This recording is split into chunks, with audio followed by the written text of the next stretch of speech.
अच्छा सुनो, सब्सक्राइब करते वक्त ना घंटी बजा देना ताकि जब मैं ऑनलाइन आऊँ तो तुम्हारे फोन की भी नमस्कार दोस्तों, आप सभी का स्वागत है हमारे YouTube चैनल पर। तो दोस्तों आज हम बात करेंगे आपके डीएलएड बीटीसी तृतीय सेमेस्टर गणित। जी हाँ दोस्तों, आज हम पूरे सिलेबस को डिस्कस करने वाले हैं इस वीडियो में। और सबसे पहले दोस्तों बात करेंगे आपके बहुविकल्पीय प्रश्न। जी हाँ दोस्तों, आपको पता होगा कि आपके पेपर में बहुविकल्पीय क्वेश्चन 5 नंबर के आते हैं और 6 नंबर दोस्तों आपके अति लघु उत्तरीय प्रश्न के आते हैं। तो मतलब टोटल होते हैं आपके 11 नंबर। और आपका पेपर दोस्तों होता है 25 अंक, और 25 में 225 आप कैसे नंबर ला सकते हैं इस वीडियो को आपको अंत तक देखना होगा।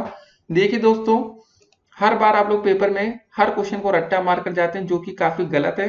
तो आप लोग आज से रटना छोड़िए, समझना शुरू करिए। पहला क्वेश्चन दोस्तों आपके पेपर में क्या आ सकता है, इसको देखते हैं।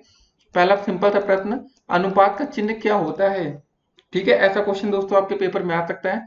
तो आप लोग सिंपल से बता सकते हैं। ये देखिए, पहला जो चिन्ह है ये समानुपात का है, दूसरा ये आपका अनुपात का, तीसरा बराबर का, चौथा क्वेश्चन मार्क या प्रश्नवाचक चिन्ह। तो इसका सही आंसर दोस्तों क्या होगा? आपका बी विकल्प, ये है आपका अनुपात का चिन्ह। तो ऐसे क्वेश्चन दोस्तों आपके पेपर में देखने को मिल सकते हैं, तो आप लोग तैयार रहिए। पहला, और दोस्तों आप लोग हर क्वेश्चन के साथ अपने आप को अंक दीजिए कि आपके कितने क्वेश्चन सही हो रहे हैं। देखिए, होता क्या है, पेपर में आप लोग अपने दोस्तों के भरोसे चले जाते हैं कि बहुविकल्पीय क्वेश्चन वो बता देंगे। गलतियां होती हैं, लेकिन दोस्तों आप लोग पूरी तरीके से हम बता रहे हैं आपके लिए। अति लघु उत्तरीय की अलग वीडियो आपको देखने को मिलेगी और लघु उत्तरीय की अलग वीडियो से। लेकिन इस वीडियो को अगर आप पूरा देख लेंगे तो आपको अपना पूरा सिलेबस पता चलेगा। और डेफिनेटली दोस्तों आप लोग 11 नंबर पेपर में करके आएंगे। उसके बाद दोस्तों कुछ क्वेश्चन लघु उत्तरीय के भी इसी वीडियो में डिस्कस करेंगे। चलिए दोस्तों देखते हैं आज का दूसरा प्रश्न। तो दोस्तों दूसरा प्रश्न क्या रहा आपका कि समानुपात का चिन्ह क्या होता है? ठीक है, तो दोस्तों हमने पिछले वीडियो में भी आपको बताया था समानुपात का चिन्ह आपका ये वाला विकल्प होता है। याद रखेंगे दोस्तों, एक एक, ठीक है, ऐसे समानुपात का चिन्ह होता है। ऐसे क्वेश्चन कैसे देखने को मिलते हैं आपको दोस्तों? ये देखिए, कभी कभी ऐसे लिखा रहता है 2:3 समानुपात 4:5। ठीक है, ऐसे क्वेश्चन आपको देखने को मिल सकते हैं। तो कैसा भी क्वेश्चन पेपर में आ सकता है, तो हम बता दे रहे हैं। तो समानुपात का चिन्ह दोस्तों आपका ये होता है, बस ये आपको इतना याद रखना है और कुछ नहीं। उसके बाद दोस्तों ये आपका अनुपात का चिन्ह है समेशन का, और ये थीटा है। ठीक है ना, आप लोग एंगल कोड्स में पढ़ा होगा, थीटा बराबर ये सब। तो चलिए दोस्तों अब देखते हैं आज का अगला प्रश्न। तो दोस्तों तीसरा नंबर क्वेश्चन क्या रहा आपका कि दो वृत्तों की त्रिज्याओं का अनुपात अगर 2:5 है तो उनके क्षेत्रफलों का अनुपात हमें ज्ञात करना है। तो दोस्तों वृत्त की त्रिज्या क्या होता है आपका R1 एक R2 ले लेते हैं। दो दोस्तों वृत्त की त्रिज्या है R1 और R2 क्या दिया गया दोस्तों? 2:5। ठीक है, R1 2 मान लेते हैं, R2 5 हो गया। तो दोस्तों वृत्त का क्षेत्रफल का फार्मूला होता है आपका सिंपल था पाई आर स्क्वायर। तो दोस्तों सिंपल था, हो जाएगा दो वृत्त है, पहला वृत्त का क्षेत्रफल पाई R1 स्क्वायर, दूसरा हो जाएगा आपका पाई R2 का स्क्वायर। पाई से पाई दोस्तों आपका कट जाएगा, जो आपका अनुपात आ जाएगा R1 स्क्वायर अनुपात R2 का स्क्वायर। R1 की जगह दोस्तों हम क्या रखेंगे? 2 रखेंगे, R2 की जगह हम 5 रख देंगे। तो 2 का स्क्वायर अनुपात 5 का स्क्वायर। 2 का स्क्वायर कितना हो जाएगा दोस्तों? 2 दूनी 4, 5 25, 4:25, ये आपका राइट आंसर हो जाएगा। तो दोस्तों चलिए विकल्प में देखते हैं 4:25 दिया गया है या नहीं। तो दोस्तों इसको कट करते हैं। तो दोस्तों जो हमारा विकल्प नंबर 1 है, ये देखिए 4:25 दे रखा है, तो ये हमारा बिल्कुल राइट आंसर है। ठीक है, दो वृत्त की त्रिज्याओं का अनुपात 2:25 है, तो उनके क्षेत्रफलों का अनुपात होगा आपका 4:25। तो दोस्तों देखते हैं हम आज का अगला प्रश्न। तो दोस्तों चौथा क्वेश्चन क्या रहा आपका कि 5:8 या 11:4 में कौन सा अनुपात बड़ा है? ठीक है, इस क्वेश्चन को दोस्तों करने के बहुत से तरीके हो सकते हैं। सिंपल सा तरीका हम बताते हैं। बोला गया है 5/8 और दोस्तों 11/4। अब बताना है आपको दोस्तों कौन सी अनुपात बड़ा है। तो दोस्तों देखने में आपको समझ में आ गया होगा कि इसका सही आंसर क्या होगा, 11/4। लेकिन दोस्तों आप कैसे इसको कर सकते हैं? देखिए, सबसे आसान तरीका होता है दोस्तों, आप दोनों में 100 से गुणा कर दीजिए, दोनों अनुपात में। ठीक है, भाग करेंगे, 4 दूनी 8, 4 पंजे 20, 25 गुणे 11 कितना हो जाएगा दोस्तों? 11 पचे 55, 11 दूनी 22, 5 27, 275 आ गया दोस्तों। यहाँ गुणा करते हैं, 4 दूनी 8, 4 दूनी 10, 4 पंजे 20। ठीक है, ये हो गया 25 पंजे 125 और बटे 2। भाग करेंगे, 2 छंग 12, 2 दूनी 4, 2 पंजे 10। अब दोस्तों आप ये बताना है आपको कि 62.5 बड़ा है कि 275 बड़ा है। आप ये बताइए क्या बड़ा है? आप कहेंगे 275 बड़ा है, तो बस यही आपका सही आंसर। 275 कहाँ से आया? हमें 11:4 से आया। ठीक है, आप विकल्प नंबर बी के साथ जाएंगे, ये बिल्कुल सही आंसर है। देखिए, आपको एक बात का और ध्यान रखना होगा दोस्तों, यहाँ पर जब आप गुणा करेंगे ना, जैसे 5:8 या 11:4, चाहे तो दोस्तों आप इसमें 10 से गुणा करके देख सकते हैं, चाहे तो 100 से गुणा कर सकते हैं, चाहे तो 1000 से करते दोस्तों। तो पता क्या होता है फायदा में? 1000 से करते तो ये संख्या आपकी दशमलव वाली ना आती। बस ये सब चीजें होती दोस्तों। लेकिन जब भी आप दोस्तों गुणा करेंगे तो दोनों में सेम संख्या से करेंगे। जैसे दोस्तों इसमें हमने 100 से किया तो यहाँ पर भी हमने 100 से किया। ऐसा मत करिएगा आप एक में 10 से एक में 100 से करें, तो ये आपका सवाल गलत हो सकता है। तो ये आसान सा तरीका आपको अपनाना है। अब देखते हैं आज का अगला प्रश्न। तो दोस्तों पांचवा प्रश्न क्या रहा आपका, क्या अनुलोम समानुपात में तीर की दिशा कैसी होती है। ठीक है, तो इसका सिंपल सा आंसर होगा आपका नीचे की ओर। आप इसको याद कर लीजिएगा, ऐसे क्वेश्चन आपको आ सकते हैं। तो अनुलोम समानुपात में तीर की दिशा नीचे की ओर होती है। अब देखते हैं आज का अगला प्रश्न। तो दोस्तों 6 नंबर क्वेश्चन क्या रहा आपका कि प्रतिलोमानुपात में तीर की दिशा कैसी होती है। जी हाँ दोस्तों, ऐसा क्वेश्चन पेपर में आ सकता है। तो इसका सही आंसर क्या होगा दोस्तों आपका, इसमें सही आंसर होगा आपका नीचे से ऊपर की ओर। इसको याद कर लेना आपको, ऐसे क्वेश्चन पेपर में आ सकते हैं, तो गलती आपसे ना हो बिल्कुल भी। तो सही आंसर क्या आपका इसमें नीचे से ऊपर की ओर। अभी दोस्तों हमने देखा था इससे पहले क्वेश्चन में कि अनुलोम समानुपात में तीर की दिशा कैसी होती है, तो उसका आंसर था नीचे की ओर। ठीक है, इसमें नीचे से ऊपर की ओर। अब देखते हैं आज का अगला प्रश्न। तो दोस्तों सातवां प्रश्न हमारा क्या रहा है कि ए एक काम का 1/4 भाग 5 दिन में समाप्त कर सकता है, तो वह पूरा काम समाप्त करेगा। दोस्तों देखिए, इस क्वेश्चन को समझने के लिए आप एक क्वेश्चन इस तरह समझिए। अगर आप कोई किसी काम को, ठीक है दोस्तों, किसी काम को अगर आप एक दिन में आधा काम समाप्त करते हैं, अगर आप एक दिन में दोस्तों कितना काम समाप्त कर रहे हैं, आधा, तो दोस्तों उसका पूरा काम आप कितने दिन में समाप्त करेंगे जरा ये बताइए। एक दिन में आधा काम हो रहा है तो दोस्तों 2 दिन में आपका पूरा काम हो जाएगा। ठीक है, ये बात आप समझ गए ना, समझ गए इस बात को। तो दोस्तों इसी प्रश्न में बोला गया कि एक किसी काम का 1/4 भाग 5 दिन में समाप्त करता है। 1/4 भाग दोस्तों वो 5 दिन में समाप्त कर रहा है। ठीक है, तो वह पूरा काम समाप्त कितने दिन में कर लेगा दोस्तों, सिंपल सा आप लोग समझ गए होंगे। 4 का गुणा 5 से कर देंगे तो दोस्तों हमारा आंसर आ जाएगा 4 गुणे 5, तो हमारा आंसर आएगा 20 दिन। ठीक है, तो सातवां का आंसर हो जाएगा हमारा 20 दिन। तो ये क्वेश्चन का दोस्तों लॉजिक था, ऐसे क्वेश्चन पेपर में आ सकते हैं, आपको अभी से तैयार रहना है। विकल्प नंबर 20 का राइट आंसर है। अब दोस्तों देखते हैं आज का अगला प्रश्न। तो इस क्वेश्चन को दोस्तों अगर आपको समझ ना आए तो कमेंट कर सकते हैं, अच्छे से एक्सप्लेन कर दिया जाएगा। बस ये कॉन्सेप्ट आपको समझना, अगर आप किसी काम को, किसी भी काम के आधे भाग को अगर एक दिन में करते हैं तो पूरा भाग 2 दिन में हो जाएगा। समझ गए। तो दोस्तों इसी तरह इसमें बोला गया कि अगर कोई एक आदमी है, जो भी नाम रख सकते हैं, 1/4 काम 5 दिन में कर रहा है तो पूरा काम कितने दिन में करेगा। तो 5 को गुणा 4 से कर देंगे, 5 चौके 20, 20 दिन। अब दोस्तों देखते हैं आज का अगला प्रश्न। तो दोस्तों 8वां क्वेश्चन क्या रहा आपका कि एक आदमी एक काम को 9 दिन में करता है, तो 2 दिन काम करने के पश्चात शेष काम बचेगा। आपको दोस्तों ये बताना है। देखिए, अगर एक आदमी एक काम को 9 दिन में करता है, ये बात समझिए पहले। कोई काम है उसको 9 दिन में कर रहा है, अगर आपसे पूछे कि वो एक दिन में काम कितना करेगा, ठीक है, किसी काम को वो 9 दिन में करता है। देखिए याद रखिएगा, टाइम एंड वर्क हमेशा एक दूसरे के उल्टे होते हैं। अगर कोई आदमी एक काम को 9 दिन में करता है तो वो एक दिन में कितना काम करेगा बताइए आप लोग। एक दिन में दोस्तों वो काम करेगा 1/9, इतना भाग एक दिन वो काम कर लेगा। तो दोस्तों 2 दिन काम करने के पश्चात, 2 दिन काम कर लिया ना, तो एक दिन में 1/9 भाग कर रहा है। दोस्तों हम बोले आपसे 2 दिन में कितना काम करेगा वो। देखिए सिंपल सा क्वेश्चन होता है, इतना सॉल्व करने की जरूरत नहीं होती है, आपके बहुविकल्पी टाइप के क्वेश्चन है। तो दोस्तों 2 दिन में 2/9 भाग करेगा। तो फिर बोला गया दोस्तों इतने 2 दिन काम करने के पश्चात कितना उसका शेष काम बचेगा। टोटल दोस्तों आपका है 9 भाग। ठीक है, अगर आप पूछे कि 9 दिन वो काम करेगा तो 9/9 हो जाएगा। ठीक है, 3 दिन काम करेगा तो 3/9 हो जाएगा, पर 4 दिन करेगा तो इतना भाग। तो दोस्तों टोटल में से 9/9 में से 2/9 घटा लेंगे तो कितना बचेगा दोस्तों आपका।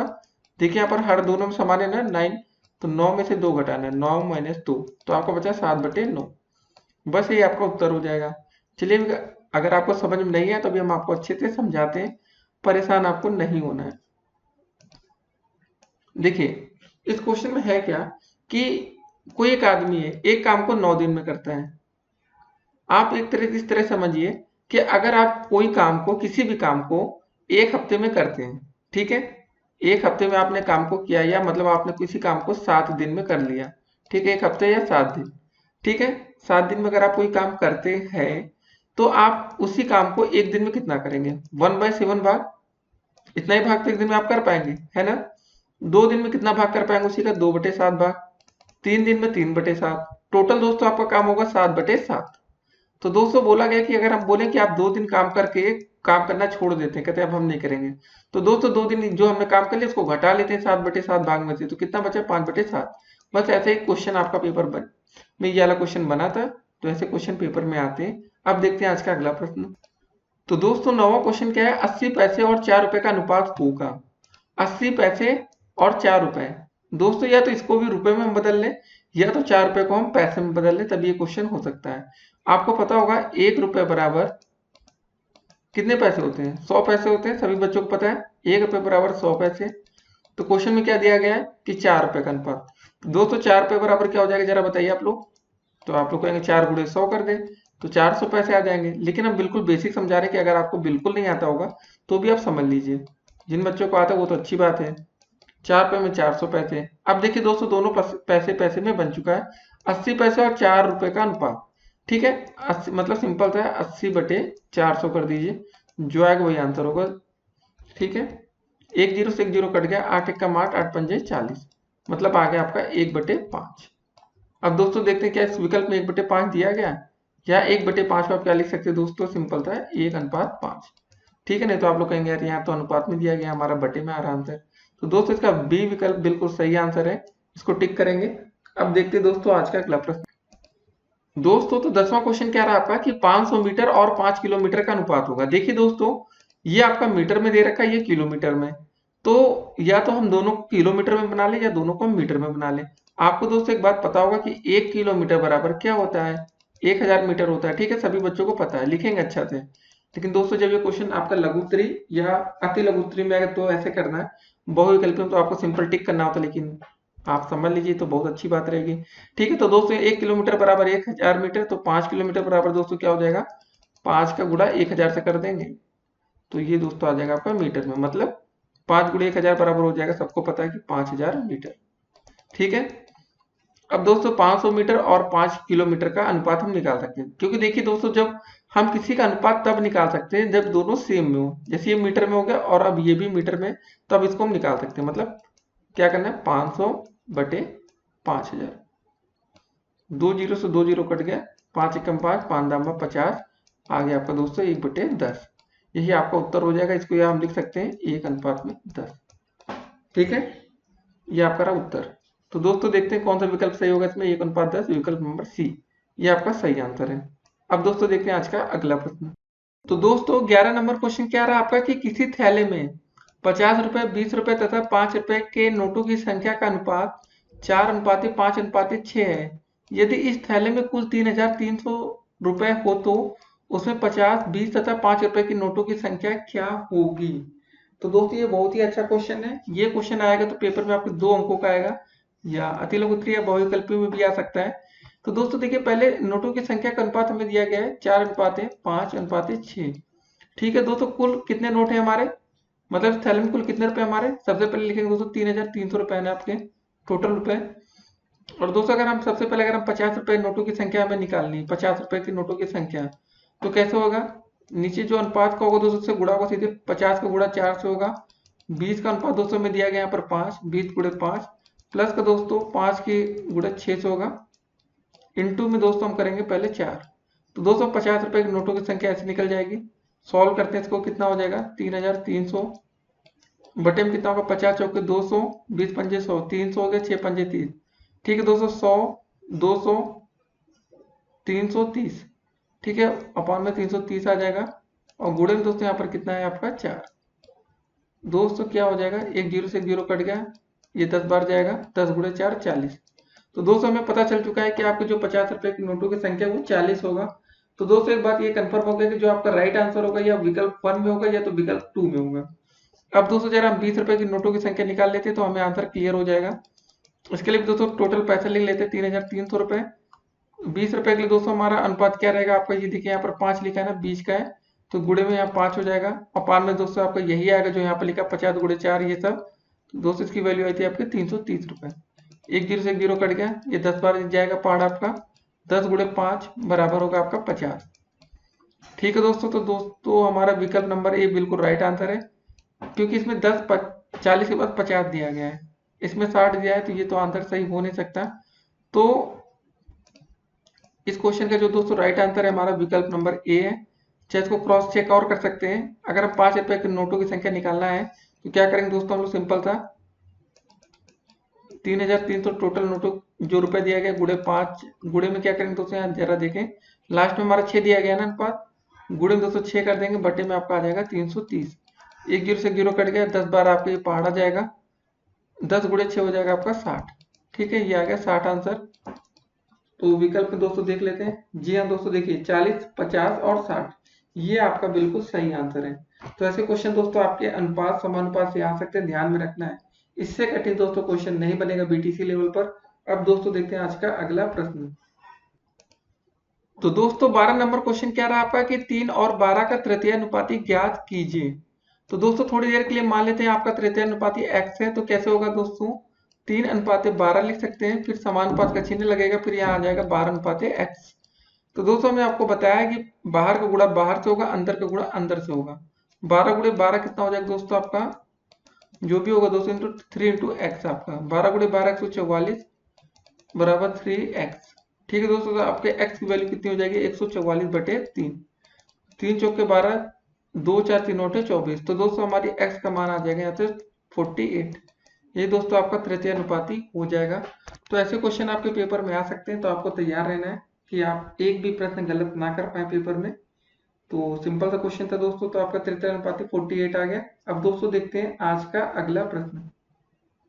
तो दोस्तों चलिए पहले से पहले हम यहाँ पर क्वेश्चन को टिक तो कर लेना, जल्दबाजी में ऐसा ना हो कि आप लोग विकल्प को टिक करना ही भूल जाए, खाली हो जाए कि हमारा आंसर आ चुका है।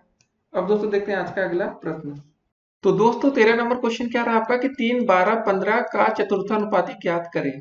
तो दोस्तों मान लीजिए चतुर्थानुपाती आपका क्या है, ऐसे क्वेश्चन है तुरंत ही आप लोग मान लीजिए चतुर्थानुपाती आपका x है। ठीक है, क्या हो जाएगा 3 अनुपाते 12, देखिए बीच में समानुपात का चिन्ह आएगा, 15 अनुपाते x। बस हो गया आपका क्वेश्चन। ऐसे क्वेश्चन में दोस्तों हमने आपको बता रखा है कि बाहर का गुणा बाहर से, अंदर का गुणा अंदर से। ठीक है, क्या हो जाएगा दोस्तों 3 गुणे आपका हो जाएगा, यहाँ गुणे के चिन्ह में दोस्तों डॉट लगा देते नहीं तो कंफ्यूजन होगी, x बराबर 12 गुणे 15। ये डॉट का मतलब दोस्तों क्या होता है, आपका गुणा का चिन्ह होता है, सभी बच्चों को पता होगा। तो x बराबर हो जाएगा 12 डॉट 15 बटे 3। 3 से भाग करेंगे, 3 पचे 15, 5 गुणे 12, 12 पंजे 60। ठीक है दोस्तों, आपका आंसर आ जाएगा 60। तो चलिए विकल्प नंबर कौन सा सही आपका है, विकल्प नंबर डी आपका बिल्कुल सही आंसर है। इसको टिक करेंगे और आप लोग पूरे अंक पा जाएंगे। अब दोस्तों देखते हैं आज का अगला प्रश्न। तो दोस्तों 14 नंबर क्वेश्चन क्या रहा है, 16 और 49 का मध्यानुपाती क्या होगा। देखिए दोस्तों आपको क्या निकालना है, मध्यानुपाती। तो मान लेते हैं मध्यानुपाती आपका क्या होगा दोस्तों, ये x हो जाएगा। तो क्या हो जाएगा दोस्तों 16 अनुपाते x, फिर समानुपात का चिन्ह, फिर दोस्तों x अनुपाते 49। क्योंकि हमने मध्यानुपाती निकालना है इन दोनों के बीच का ना, तो बस बाहर का गुणा बाहर से, अंदर का गुणा अंदर से, बस हो गया क्वेश्चन दोस्तों। क्या हो जाएगा x गुणे x कितना हो जाएगा दोस्तों, x का स्क्वायर हो जाएगा बराबर 16 गुणे में आपका 49। ठीक है, तो x बराबर हो जाएगा दोस्तों आपका अंडर रूट 16 गुणे 49। देखिए सबसे अच्छा तरीका इस क्वेश्चन को करने का ये रहेगा, आप लोग कभी भी 16 और 49 का गुणा मत करिए, नहीं तो आप कंफ्यूजन में आ जाएंगे। अब सबसे पहले दोस्तों आप लोग क्या कर सकते हैं, 16 जब अंडर रूट से बाहर आएगा तो दोस्तों क्या हो जाएगा 4, और 49 अंडर रूट से बाहर आएगा तो हो जाएगा 7। तो x बराबर 7 गुणे 4 हो जाएगा आपका 28। यही आपका उत्तर हो जाएगा। तो ऐसे क्वेश्चन में बच्चे गलती क्या कर जाते हैं, 16 और 49 को गुणा कर देते, फिर क्वेश्चन को और कठिन बना देते, जो कि बिल्कुल आसान क्वेश्चन होता है। तो दोस्तों चलिए देखते हैं इसमें विकल्प में कोई में 28 दे रखा है। जी हाँ दोस्तों, विकल्प नंबर बी आपका 28 आंसर दिया गया है, ये आपका सही उत्तर होगा। अब दोस्तों देखते हैं आज का अगला प्रश्न। तो दोस्तों 15 नंबर क्वेश्चन क्या रहा आपका कि 35 रुपए को 3 अनुपात 4 में विभाजित करना है। तो सबसे पहले हमें अनुपात क्या दिया गया इसको देखते हैं। आपका अनुपात लिखा है, देखिए लिख लीजिए थोड़ा बहुत कि आपको ध्यान में अनुपात दिया गया दोस्तों आपका 3 अनुपात 4। ठीक है, और सबसे पहले दोस्तों आप लोग को क्या करना है कि 35 रुपए को इस अनुपात में विभाजित करना है। तो आपका अनुपातिक योग कितना हो जाएगा, 3 और 4 को जोड़ेंगे दोस्तों हो जाएगा आपका 7। ठीक है, तो आप लोग ऐसे कर सकते हैं प्रथम भाग और द्वितीय भाग में, या जैसे चाहे वैसे लिख सकते हैं, ऐसी कोई बात नहीं। प्रथम भाग हो जाएगा दोस्तों, दोनों को जोड़ने पर आपका मिला 7। ठीक है, बोला क्या गया है कि 35 रुपए को 3 अनुपात 4 में विभाजित करना है। या तो आप दोस्तों ऐसे कर सकते हैं, इसको 3x और 4x में मान लीजिए, क्या हो जाएगा 3x प्लस 4x बराबर आपका 35 दे रखा है। आप चाहे तो ऐसे भी सॉल्व कर सकते हैं, दोनों जोड़ लेंगे 7x हो जाएगा बराबर 35। x बराबर दोस्तों आ जाओ आपका हो जाएगा 35 बटे 7, 7 एकम 7, 7 पचे 35। तो दोस्तों आपके x वैल्यू यहाँ से 5 आ जाएगी। तो आपको यहाँ पर दो भागों में विभाजित करना था, मतलब ये मानना था आपको, माना पहला भाग 3x है, दूसरा भाग 4x है। तो बस, तो पहला भाग दोस्तों ऐसे कैसे निकाल लेंगे आप लोग, पहला भाग। ठीक है, वैसे आप लोग दोस्तों लिख लेंगे आपका दूसरा भाग भी। तो दूसरा भाग में क्या हो जाएगा इसको देखते हैं। पहला भाग दोस्तों हमने माना था 3x है, दूसरा आपका हो जाएगा 4x। दोस्तों x की वैल्यू में अभी निकाल लिया, ऊपर देखिए यहाँ पर क्या आया था 5 आया था ना, तो 3 × 5 ये हो जाएगा आपका 4 × 5। जोड़ देंगे 5 या 15, 4×5 = 20। दोस्तों दोनों रुपए में, तो रुपए का चिन्ह आगे बना लीजिएगा, तो आपको पूरे अंक दिए जाएंगे। तो ऐसे क्वेश्चन आ सकते हैं। कितना है दोस्तों हमारा आंसर 15 और 20। तो किसी विकल्प में दोस्तों देखिए 15 और 20 का दिया गया है। जी हाँ दोस्तों, विकल्प नंबर डी 15 और 20 यही आपका राइट आंसर है।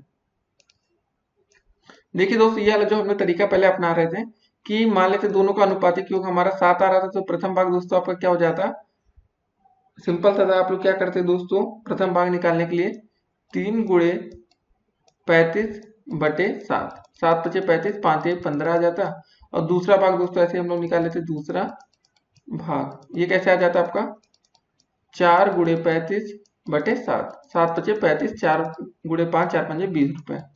तो ये दोस्तों दो तरीके हो सकते हैं, आपको जो भी तरीका पसंद है कर सकते हैं। अब देखते हैं आज का अगला प्रश्न। दोस्तों तो 16 नंबर क्वेश्चन क्या रहा आपका कि 27 की पावर 2/3 का मान होगा। ठीक है, क्या लिखा है 27 की घात 2/3। 27 की घात 2/3 कैसे निकालेंगे। देखिए दोस्तों 27 को हम पहले क्या लिख सकते हैं, 3 की पावर 3 लिख सकते हैं ना, क्योंकि 3 × 9 ऐसे लिख सकते हैं ना। आप लोग देखिए जरा, 3 × 9 = 27। तो दोस्तों 27 का मतलब हो गया हमारा 3 की घात 3, और पूरी घात दोस्तों आपकी दे रखी है 2/3। तो दोस्तों जो घातें हैं ना आपस में क्या हो जाती है, गुणा हो जाती है। इसको ऐसे लिख सकते हैं 3 की घात 3 गुणे आपका 2/3। ये 3 से ये 3 कट गया। अब बचा दोस्तों आपका कितना, 3 की घात 2, और 3 की घात दोस्तों 2 का मतलब 3 का स्क्वायर का मतलब हो गया आपका 9। अब दोस्तों देखते हैं विकल्प में कहीं पर 9 आंसर दिया है। जी हाँ दोस्तों, विकल्प नंबर डी 9 दे रखा है। तो ये आपका दोस्तों राइट आंसर होगा, और आप लोग इसको टिक करके एक अंक पा सकते हैं। अब दोस्तों देखेंगे आज का अगला प्रश्न। तो दोस्तों 17 नंबर क्वेश्चन क्या रहा हमारा कि 4 की घात 0, 4 की घात 1 गुणे 4 की घात 2 का मान है आपका। ठीक है, कैसे करेंगे। एक चीज पहले दोस्तों आप इसको समझिए, 4 की घात 0 इसका मान हमेशा 1 आएगा। चाहे दोस्तों किसी भी संख्या का घात 0 लिखा है उसका मान 1 होगा। 100 की घात 0 वैल्यू 1 आएगी, 1 की घात 0 मान इसका 1 आएगा। ठीक है, ये बात आप समझ गए, तो बस ये क्वेश्चन हो गया। लिखा 4 की घात 0 गुणे 4 की घात 1 गुणे 4 की घात 2। 4 की घात 0 का मतलब दोस्तों हमने निकाल लिया 1 होगा, 4 की घात 1 का मतलब 4 हो गया, 4 की घात 2 4 स्क्वायर मतलब 4 चौके 16, 16 गुणे 4 कर देंगे दोस्तों 16 चौके 64, ये आपका आंसर हो जाएगा। अब दोस्तों देखते हैं विकल्प में कौन सा दिया गया है 64, विकल्प नंबर सी ये बिल्कुल आपका राइट आंसर है। ठीक है, अब दोस्तों देखते हैं आज का अगला प्रश्न। दोस्तों तो 18 नंबर क्वेश्चन क्या रहा आपका कि 9 की पावर 1/2 और 4 की पावर 1/2 का मान है। देखिए दोस्तों किसी की भी पावर 1/2 है तो उसका मतलब सीधा तौर पर हम कह सकते हैं कि 9 का अंडर रूट लिखा है गुणे 4 का अंडर रूट लिखा है, तो कितना हो जाएगा दोस्तों 9 का अंडर रूट 3 गुणे 4 का अंडर रूट 2, 3 दूनी 6। आपका सही आंसर हो जाएगा विकल्प नंबर बी। लेकिन क्वेश्चन आपको फंसाने के लिए दिया गया है दोस्तों, तो इसको भी समझ लेते हैं। 9 की पावर 1/2 लिखा था, ठीक है, और दोस्तों गुणे में क्या लिखा था 4 की घात 1/2। जैसे क्वेश्चन वैसे हम सॉल्व करके अब देखेंगे। दोस्तों हम 3 को क्या लिख सकते हैं, 9 को क्या लिख सकते हैं, 3 की घात 2 लिख सकते हैं ना, 3 का स्क्वायर होता है आपका 9, और पूरी घात आपका 1/2 दिया गया है। गुणे में 4 का मतलब क्या होता है दोस्तों, 2 का स्क्वायर कितना होता है 2 दूनी 4, और पूरी घात 1/2। अभी दोस्तों हमने क्या बोला था, अब गुणा कर लेते जो घाते हैं। 3 की घात 2 गुणे 1/2, बीच में गुणा का चिन्ह दोस्तों 2 की घात 2 गुणे 1/2। ये 2 से दोस्तों 2 कट गए, यहाँ पर भी 2 से 2 कट गए, बचा कितना 3 की घात 1 गुणे 2 की घात 1, या 3 गुणे 2 दोस्तों सिंपली 3 दूनी 6। तो दोस्तों जो भी तरीका आपको पसंद आए वो तरीका आप अपना सकते हैं। तो ठीक है, मेन आपको क्वेश्चन समझ में आ जाना चाहिए कि कैसे इस प्रश्न का हल हुआ है। अब दोस्तों देखेंगे आज का अगला प्रश्न।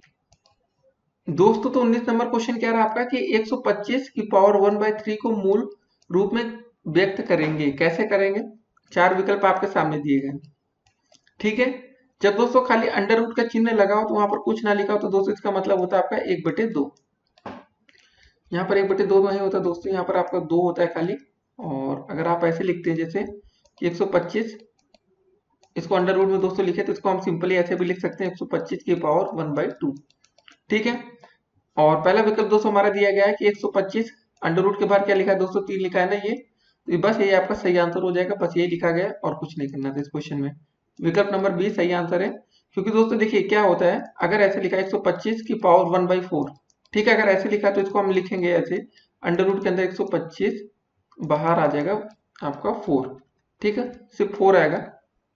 अगर दोस्तों ऐसे लिखा था होता है 125 की पावर 1/6, तो हम क्या करते हैं, ये चिन्ह बनाते हैं, 125 लिखते हैं और बाहर 6 लगा देते हैं, बस यही आपका उत्तर हो जाता है। अगर ये आपको दोस्तों लिखा होता है 125 की पावर 1/2, हम सिंपल सा अंडर रूट का चिन्ह लगा देंगे 125, तो भी सही होता है, और यहाँ 2 लिख देंगे तो 100% सही आंसर है, ठीक है। तो इसका हमने समझ गए ना, जो यहाँ पर आपका लिखा है, खाली इसी को आपको दोस्तों देखना था इस क्वेश्चन में कि 125 की घात कितनी लिखी है, 1/3 लिखी है, बस आप देखेंगे 3 कहाँ पर आगे लिखा है, बस वही आपका सही उत्तर हो जाएगा। अब दोस्तों देखते हैं आज का अगला प्रश्न। दोस्तों तो 20 नंबर क्वेश्चन क्या रहा आपका कि 10 की घात 0 का मान होगा आपका।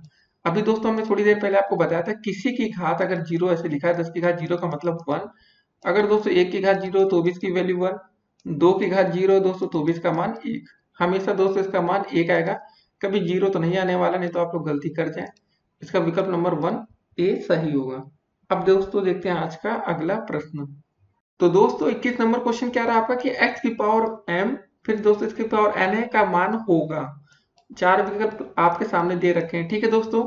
तो हमने क्या बोला था दोस्तों, इससे पहले क्वेश्चन में हमने दोस्तों अभी देखा था, जैसे लिखा था कि 5 की घात 1/2, कैसे क्वेश्चन था दोस्तों, ऐसे था 5 की घात 2 की पावर 1/2, ऐसा देखा था ना। तो हमने क्या किया था दोस्तों, 5 की घात 2 गुणा किया था ना 1/2 का, तभी 2 2 कटता था, तभी 5 आंसर आता था आपका।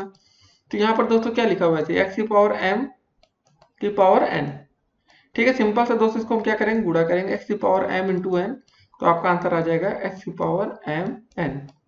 तो दोस्तों देखते हैं कौन सा विकल्प ऐसा दे रखा है, विकल्प नंबर सी देखिए जरा, ये बिल्कुल आपका राइट आंसर है, इसको टिक करेंगे। अब दोस्तों देखते हैं आज का अगला प्रश्न। तो दोस्तों 22 नंबर क्वेश्चन क्या दिया गया है कि आपकी 4 की पावर 3/2 का मान होगा। कैसे करेंगे दोस्तों इसको, 4 की घात 3/2, देखिए दोस्तों हम 4 को क्या लिख सकते हैं, पहले 4 को 2 की पावर 2, देखिए वैसे आ रहे क्वेश्चन सेम से आ रहे हैं, थोड़े से डिफरेंट आ रहे हैं दोस्तों। इसको लिखा 3/2, इसको क्या करना हमें होगा, गुणा करना होगा। अभी हमने लास्ट क्वेश्चन में ऐसे ही देखा था 3/2, ये 2 से 2 कट गया, अब बचा कितना दोस्तों, 2 की घात 3, 2 चौके 8, 2 को 3 बार गुणा कर लेते, 2 गुणे 2 गुणे 2, कितना आ गया दोस्तों, 2 दूनी 4, 4 दूनी 8, आपका राइट आंसर होगा 8। अब दोस्तों देखते हैं इस विकल्प में क्या 8 आंसर दिया गया, जी हाँ दोस्तों, विकल्प नंबर ए ये आपका बिल्कुल राइट आंसर है। अब दोस्तों देखेंगे आज का अगला प्रश्न। दोस्तों तो 23 नंबर क्वेश्चन क्या दिया गया है कि 5,000 रुपए का 5% की दर से 4 वर्ष का साधारण ब्याज होगा। देखिए दोस्तों साधारण ब्याज का आपका फार्मूला सिंपल सा होता है, मूलधन गुणे दर, याद रखना आपको, मूलधन गुणे दर, दर होता है ना कि दूर होता है दोस्तों, गुणे समय बटे 100, ठीक है। इसको आप लोग रट्टा मार के रखे रहिए, कभी भी काम आ सकता है फार्मूला। ये साधारण ब्याज बराबर फार्मूला होता है, कभी कभी होता है दोस्तों साधारण ब्याज दिया गया होता है और कुछ मूलधन या दर पूछ लिया जाता है। तो दोस्तों यहाँ क्वेश्चन में मूलधन आपका 5,000 रुपए, दर आपका 5%, वर्ष आपका समय 4 वर्ष, ठीक है। लिखेंगे 5,000 गुणे दोस्तों दर कितना दिया गया 5%, गुणे समय 4 वर्ष बटे 100, बस सॉल्व कर लेंगे, 2 जीरो से 2 जीरो कट गया, कितना हो गया दोस्तों जरा, 50 गुणे 5, या इसको ऐसे कर ले 5 चौके 20, ठीक है, यहाँ बचा 50 गुणे 20, 205 दूनी 10 और 2 जीरो बढ़ा देंगे, 1,000 रुपये, ठीक है, ये आपका आंसर हो गया। तो विकल्प में कौन सा सही आंसर होगा दोस्तों, हमारा विकल्प नंबर ए बिल्कुल राइट आंसर है। अब दोस्तों देखते हैं आज का अगला प्रश्न। दोस्तों तो 24 नंबर क्वेश्चन क्या रहा आपका कि 500 रुपए का 5% वार्षिक चक्रवृद्धि ब्याज की दर से 2 वर्ष का मिश्र धन होगा, ठीक है दोस्तों। तो मिश्र धन का फार्मूला क्या होता है, इसको पहले देखते हैं। मिश्र धन ऐसे क्वेश्चन पेपर में अगर आपका आएगा तो क्या करेंगे, मिश्र धन का फार्मूला दोस्तों सिंपल सा होता है, मूलधन, ठीक है, 1 प्लस दर बटे 100, ठीक है, 100 लिखा दोस्तों नीचे, 100 की पावर आप ऊपर होता है आपका समय, बस ये आपका फार्मूला होता है। देखिए चक्रवृद्धि ब्याज का अलग फार्मूला होता है, उसको अगले क्वेश्चन में डिस्कस करेंगे। तो दोस्तों हमारा मूलधन दिया गया यहाँ पर 500 रुपए, 1 प्लस 5% वार्षिक ब्याज की दर है ना, दर आपका 5 है बटे 100 हो जाएगा आपका, और समय दोस्तों आपका दिया गया यहाँ पर 2 वर्ष, बस क्वेश्चन हो गया। सॉल्व करना है दोस्तों, मैथमेटिकल बचाओ, 5 एकम 5, 5 दूनी 10 जीरो। ठीक है, 1+1/20 की पावर दोस्तों 2। इसको हम क्या लिख सकते हैं दोस्तों, 500। यहाँ देखिए जब दोस्तों इसका लसाअ लेंगे, एलसीएम ये सब लेंगे तो यहाँ 20 आ जाएगा, 20 + 1 21 हो जाएगा, मतलब 21/20 की पावर 2। ठीक है, इसको हम कैसे लिख सकते हैं, 500 गुणे 21/20, 2 बार खाते हैं ना तो 2 बार दोस्तों इसको लिख सकते हैं आपका 21/20। सॉल्व कर लेते हैं, 2 जीरो से ये एक जीरो यहाँ कट गया, एक जीरो यहाँ कट गया। अब दोस्तों सिर्फ गुणा गुणा करने को रह गया। अब इसको गुणा कर लेते हैं, 21 गुणे 21 कितना होगा दोस्तों आपका 441। 21 का स्क्वायर 441 होता है, गुणे 5 बटन दोस्तों आपका आ जाएगा 4। ठीक है, अब इसको सॉल्व कर लेते हैं, भाग करना है आपको। पहले गुणा कर लेते हैं, 5 एकम 5, 5 चौके 20 का 0, 5 चौके 20, 2 22/4। अब दोस्तों साइड में भाग कर लेते हैं, 22/05/4। देखिए दोस्तों यहाँ पर आंसर आपके दशमलव में दे रखे हैं, तो हो सकता है कि दशमलव में आपका आंसर आए, आना ही चाहिए दोस्तों। 4 पंजे 20।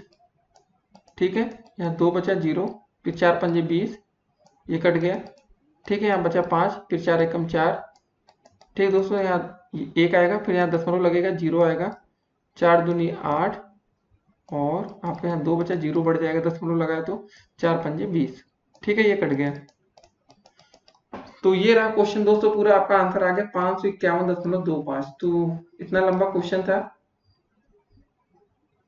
तो इसका सही आंसर कौन सा है दोस्तों, आपका विकल्प नंबर बी बिल्कुल राइट आंसर। इसको टिक करेंगे और आप लोग 1 अंक आपको पूरे लेकर जाएंगे। देखिए ये क्वेश्चन लघु उत्तरी में भी बन सकता है, आपका अति लघु उत्तरी में भी बन सकता है। देखिए 1 नंबर का ये क्वेश्चन जरूर है, लेकिन ये क्वेश्चन दोस्तों कभी कभी लघु उत्तरी में भी ऐसे प्रश्न बन सकते हैं। ठीक है, तो आपको मिश्र धन का फार्मूला यहाँ पर पता होना चाहिए, नहीं पता होगा तो आप ये क्वेश्चन नहीं कर पाएंगे। अब दोस्तों देखते हैं आज का अगला प्रश्न। दोस्तों तो 25 नंबर क्वेश्चन क्या रहा आपका कि 200 रुपए का 10% वार्षिक ब्याज की दर से 2 वर्ष का चक्रवृद्धि ब्याज होगा।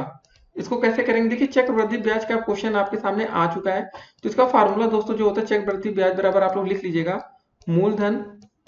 ठीक है, इसमें थोड़ा सा चेंजेस होता है, 1 प्लस दर बटे 100 की घात आपका समय होता है, और दोस्तों बीच में माइनस का चिन्ह लग जाता है, -1 हो जाता है। बस इतना ही चेंजेस होता है इस फार्मूले में। ठीक है दोस्तों, तो आपको समझ में आ गया कि इसमें चेंजेस क्या है। यहाँ पर -1 घटा दिया जाता है, जो मिश्र धन का हमारा फार्मूला होता है। यहाँ पर देखिए -1 कहीं नहीं होता है, बस आपको इतना ध्यान रखना है मिश्र धन और चक्रवृद्धि ब्याज में, नहीं तो आप गलती कर सकते हैं। चलिए दोस्तों क्वेश्चन को सॉल्व कर लेते हैं। मूलधन आपको दोस्तों यहाँ दिया गया 200 रुपए। ठीक है, 200, 1 प्लस बड़ा ब्रैकेट भी लगा लीजिएगा ऐसे। यहाँ दर कितना दिया गया दोस्तों 10 बटे आपका हो जाएगा 100। समय दिया गया दोस्तों 2 वर्ष, 2, और यहाँ पर -1 घटा लेंगे, बस हो गया क्वेश्चन आपका। ठीक है, एक जीरो से एक जीरो कट गया, यहाँ बचे कितना दोस्तों 1 + 1/10 की पावर आपकी है यहाँ पर 2। ये -1 लिखा था ऐसे ब्रैकेट, जैसे पूरा क्वेश्चन दोस्तों वैसे हम उतार ले रहे हैं, कुछ अलग नहीं कर रहे हैं। उसके बाद दोस्तों हम क्या करेंगे, इसका एलसीएम ले लेंगे, कितना हो जाएगा 10 एकम 10, 10 + 1 11, 11/10 की पावर 2 -1। ठीक है, -1 को हम छोड़ना नहीं हमें, ये हो जाएगा दोस्तों 200, 11/10 का मतलब हो जाएगा दोस्तों आपका 121 बटे आपका 100 -1। इसको सॉल्व कर लेंगे थोड़ा सा,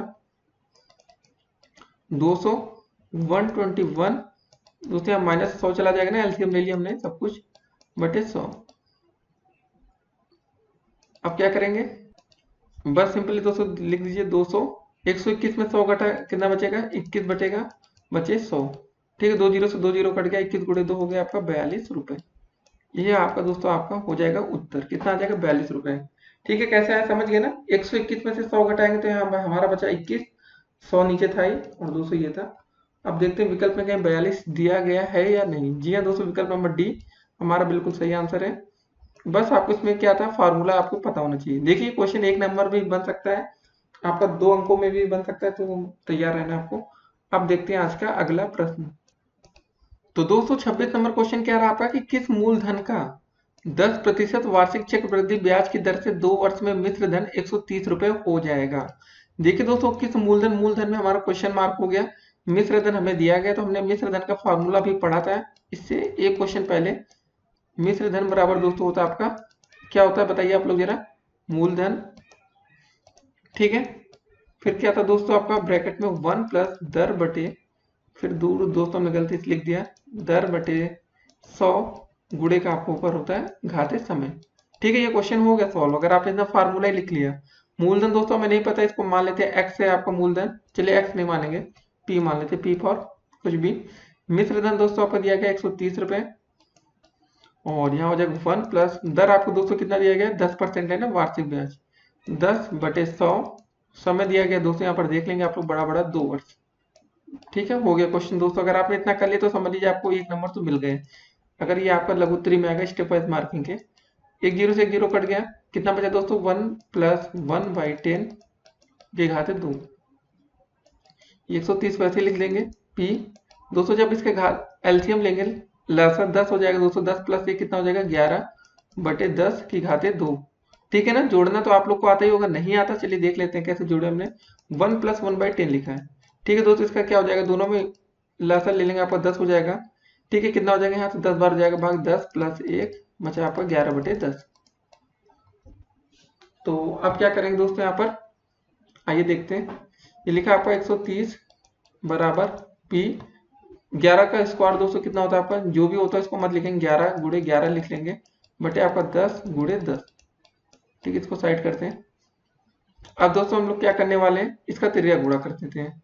130 गुणे 10 गुणे 10 बटे में दोस्तों आपका आ जाएगा 11 गुणे 11 बराबर आपका पी। बस हो गया क्वेश्चन। अब दोस्तों देखते हैं क्वेश्चन में आंसर कैसे दिया गया। चलिए ठीक है, अब इसको सॉल्व कर लेते हैं। तो सॉल्व करने में दोस्तों कितना आएगा उसको देखते हैं। ठीक है, सबसे पहले दोस्तों हम लोग भाग देंगे 11 से, 130 में भी नहीं जाएगा इसमें भी नहीं जाएगा, सिंपली गुणा कर लेते हैं दोस्तों। 130 गुणे 10 करेंगे 1300 हो जाएगा, 10 का और गुणा कर लेंगे 13000 हो जाएगा। ठीक है, 13000 बटे 111 गुणे 11 121। अब दोस्तों इसको भाग करें तो हमारा कोई ना कोई आंसर आएगा जो दशमलव में आएगा, इसमें कहीं भी आंसर हमें दशमलव में नहीं दिया गया है। तो ऐसे क्वेश्चन कभी कभी पेपर में आपके आ जाते हैं जिसका विकल्प नहीं होता, तो उसमें सभी बच्चों को कॉमन नंबर दे दिया जाता है। आप लोग पेपर होने के बाद देखते हैं ना कितने कॉमन नंबर आ रहे हैं। तो फिलहाल दोस्तों क्वेश्चन में थोड़ा चेंजेस कर देते हैं। तो इसका आंसर दोस्तों दशमलव में आएगा, फिलहाल तो इसका आंसर इसमें नहीं दिया गया है। अगर हम क्वेश्चन में दोस्तों चाहते हैं कि इसका आंसर इसमें से कुछ मिल जाए, देखिए हमने एक क्वेश्चन अलग क्यों लिया है, क्योंकि आप लोग समझ सके कि कभी कभी पेपर में भी गलत प्रश्न आ जाते हैं। अगर दोस्तों हम 130 की जगह 121 मान लेते हैं, इस क्वेश्चन का आंसर दोस्तों इसी विकल्प से आपका आ जाएगा। कैसे होगा देखते हैं। जहां दोस्तों हम 130 लिख रखा है, यहाँ हम क्या कर देंगे 121 कर देंगे सिंपली। ठीक है, तो आपका हो जाएगा 121 गुणे 10, इसी स्टेप को दोस्तों हम लोग कर रहे हैं। ठीक है, गुणे 10 बटे 11 गुणे 11। ठीक है, बराबर अगर हम पी मान लेते हैं 11 एकम 11। ठीक है, एक बार जाएगा फिर 11 एकम 11, 10 गुणे 10 हो जाएगा आपका 100 रुपए। ठीक है दोस्तों, पी की वैल्यू कितने रुपए आ गई 100 रुपए, बस ये आपका उत्तर हो जाएगा। देखिए दोस्तों हमने आपको एक गलत क्वेश्चन क्यों लिया, क्योंकि आप यूपी टेट सी टेट कहीं भी पेपर देते तो हर बार आपने देखा होगा कि कभी कभी क्वेश्चन के आंसर विकल्प में नहीं दिए होते। तो आपको इसको पता होना चाहिए दोस्तों कि चलिए ठीक है, एग्जामिनर से भी मिस्टेक्स हो जाती है। तो बस हमने दोस्तों मित्र धन को 130 रुपए से चेंज कर से 121 रुपए कर दिया, आपको उत्तर मिल गया। आपने ये सोचा होगा इसमें दशमलव में उत्तर नहीं दिया। काफी बच्चे होते हैं ना क्या गलती करते हैं, किसी भी विकल्प को टिक नहीं करते हैं। देखिए दोस्तों आपको क्वेश्चन को अटेम्प्ट करना पड़ेगा, अटेम्प्ट करेंगे सही है कुछ भी टिक मार दीजिए, नंबर मिलेगा, सबको कॉमन अंक दे दिया जाएगा। तो टिक मारना जरूरी होता है कुछ ना कुछ। चलिए दोस्तों अब देखते हैं आज का अगला प्रश्न, इसका आंसर सही होगा आपका 100 नंबर। ठीक है, पहला मतलब 100 रुपए, 100 नंबर तो है नहीं। तो हमने क्वेश्चन में दोस्तों बदलाव क्या किया था आपने देखा था ना, प्रश्न में दोस्तों हमने क्या किया था, जो आपका 130 रुपए था इसको हमने दोस्तों कट कर दिया, इसको हटा दिया, इसकी जगह हमने 121 ले लिया, तो आपका आंसर 100 आ गया। अब दोस्तों देखते हैं आज का अगला प्रश्न। तो दोस्तों 27 नंबर क्वेश्चन कह रहा है हमारा कि बैंक सर्वाधिक ब्याज देता है, कब देता है दोस्तों, इसका सिंपल सा आंसर है आपका स्थायी जमा खाते पर। जी हाँ दोस्तों, जो आप लोग का स्थायी तौर पर जमा खाता होता है उस पर बैंक हमें सबसे ज्यादा ब्याज देता है। बस इतना आपको याद रखना है, क्योंकि ये दोस्तों अति लघु उत्तरी में ऐसा क्वेश्चन आपका बन सकता है। अब दोस्तों देखते हैं आज का अगला प्रश्न। दोस्तों तो 28 नंबर क्वेश्चन क्या रहा हमारा कि ब्याज बचत खाता खोला जा सकता है। ठीक है, जो आपका बचत खाता, ठीक है, एक नाम से खोला जा सकता है कि संयुक्त नाम से, या दोनों से, या इनमें से कोई नहीं। तो आपको इसका सही आंसर देना है। तो दोस्तों इसका सही आंसर होगा आपका क्या होगा, सोचिए जरा आप लोग। तो जिन बच्चों को विकल्प में समझ में आ रहा होगा कि दोनों से, जी हाँ दोस्तों सी विकल्प है कि आपका एक नाम से भी दोनों नाम से भी, तो ये आंसर आपका सही है। तो कभी कभी दोस्तों ऐसे क्वेश्चन आपके पेपर में आते हैं, तो आपको ध्यान में रखना है, ठीक है। दोनों से क्या मतलब क्या है, आपका आंसर ए भी सही है प्लस बी भी सही है, ये दोनों आंसर सही है। ऐसे क्वेश्चन पेपर में बन सकते हैं। अब दोस्तों देखेंगे आज का अगला प्रश्न। तो दोस्तों 29 नंबर क्वेश्चन क्या रहा हमारा कि लघु गुणक के अंतर्गत जिन संख्याओं में जब कोई आधार नहीं होता तो आधार क्या होता है। ठीक है, ये क्वेश्चन दोस्तों आपने काफी बार देखा होगा लॉग वाले क्वेश्चंस में। तो दोस्तों इसका सिंपल सा आंसर है आपका 10। ठीक है, log 10 ये सब आपको पता है ना, log 10 ऐसे लिखा रहता है ना, log 10। दोस्तों आधार कुछ नहीं, यहाँ पर हम 10 मान लेते हैं, इसका वैल्यू 1 आ जाती है। तो ऐसे क्वेश्चंस होते हैं, तो बस इसको आपको याद रखना है, जब कोई आधार नहीं होता तो आधार क्या होता है आपका, आपका आधार होता है 10।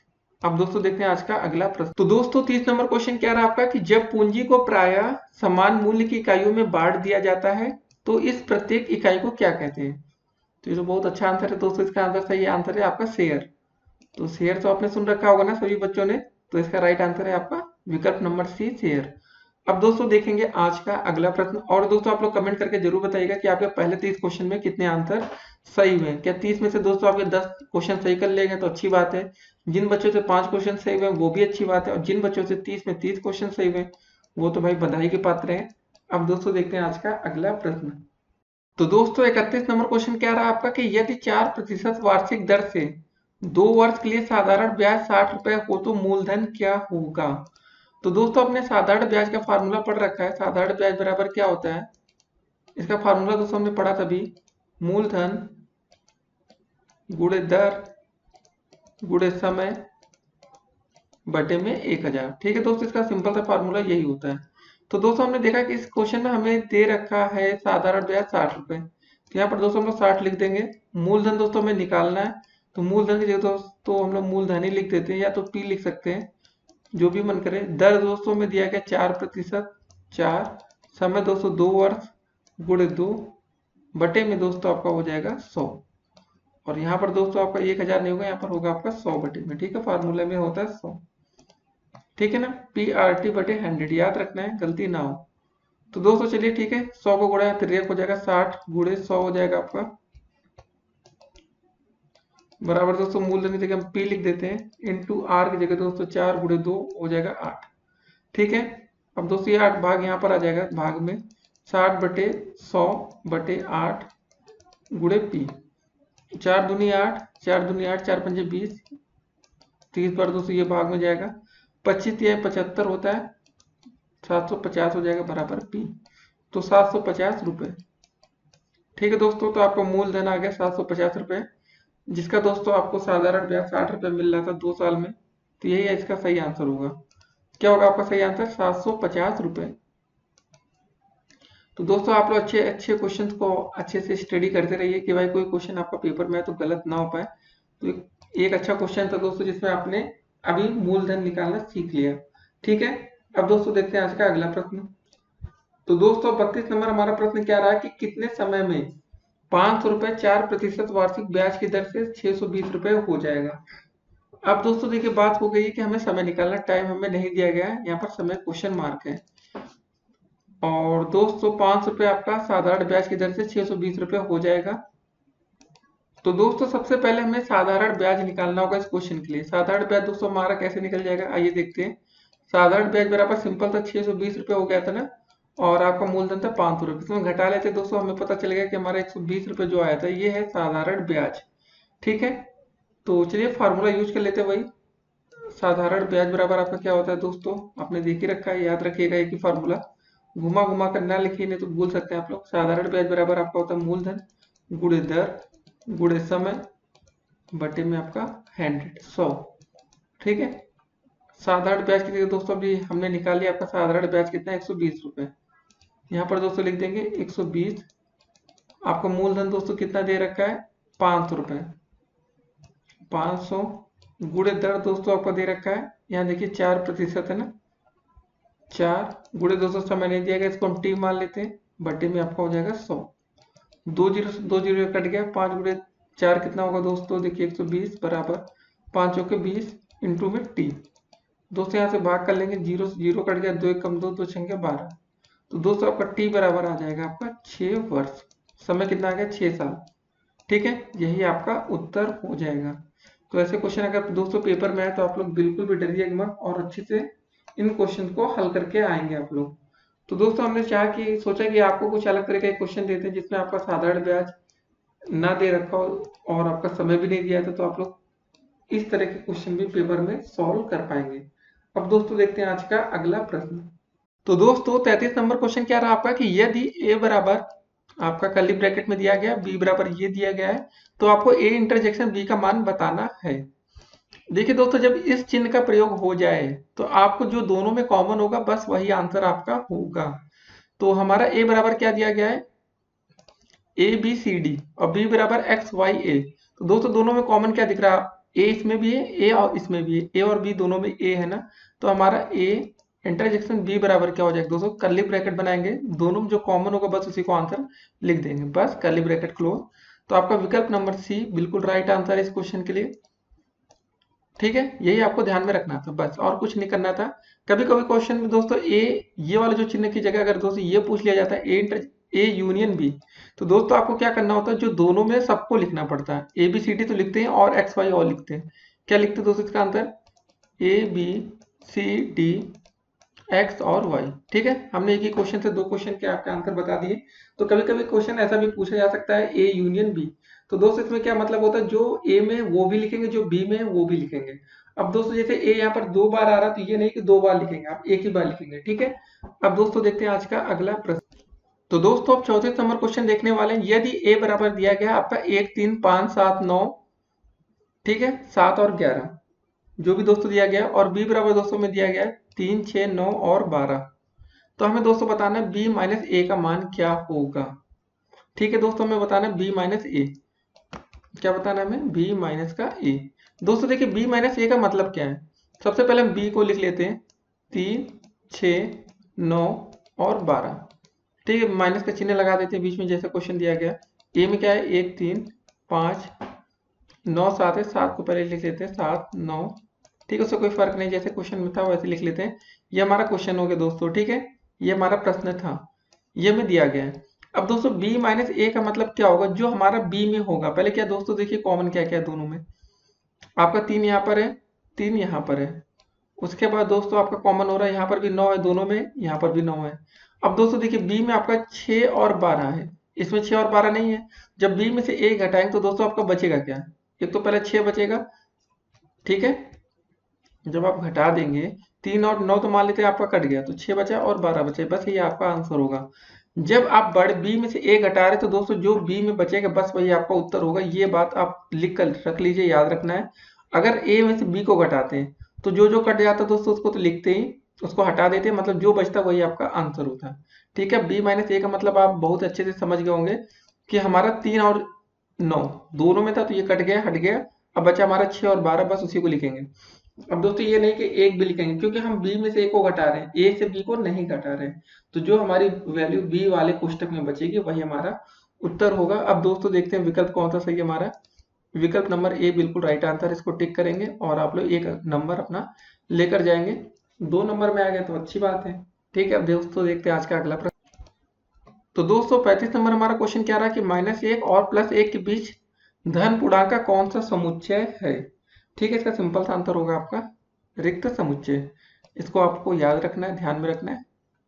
जो क्वेश्चन आपको याद रखने वाले होते हैं उसको आपको याद कर लेंगे, जो क्वेश्चन आपको समझने वाले होते हैं उस प्रश्न को आपको समझना है। अब दोस्तों देखते हैं आज का अगला प्रश्न। तो दोस्तों 36 नंबर हमारा क्वेश्चन क्या रहा है कि समुच्चय कर्ली ब्रैकेट में ए बी का एक समुच्चय बताइए। क्या हो जाएगा दोस्तों इसका एक समुच्चय, देखिए और आप लोग बताइए। सिंपल सा दोस्तों आप लोग आंसर कर देंगे, विकल्प नंबर ए बिल्कुल सही आंसर है, बी और ए। ठीक है, ये आपका राइट आंसर है, इसको टिक करेंगे। अब दोस्तों देखते हैं आज का अगला प्रश्न।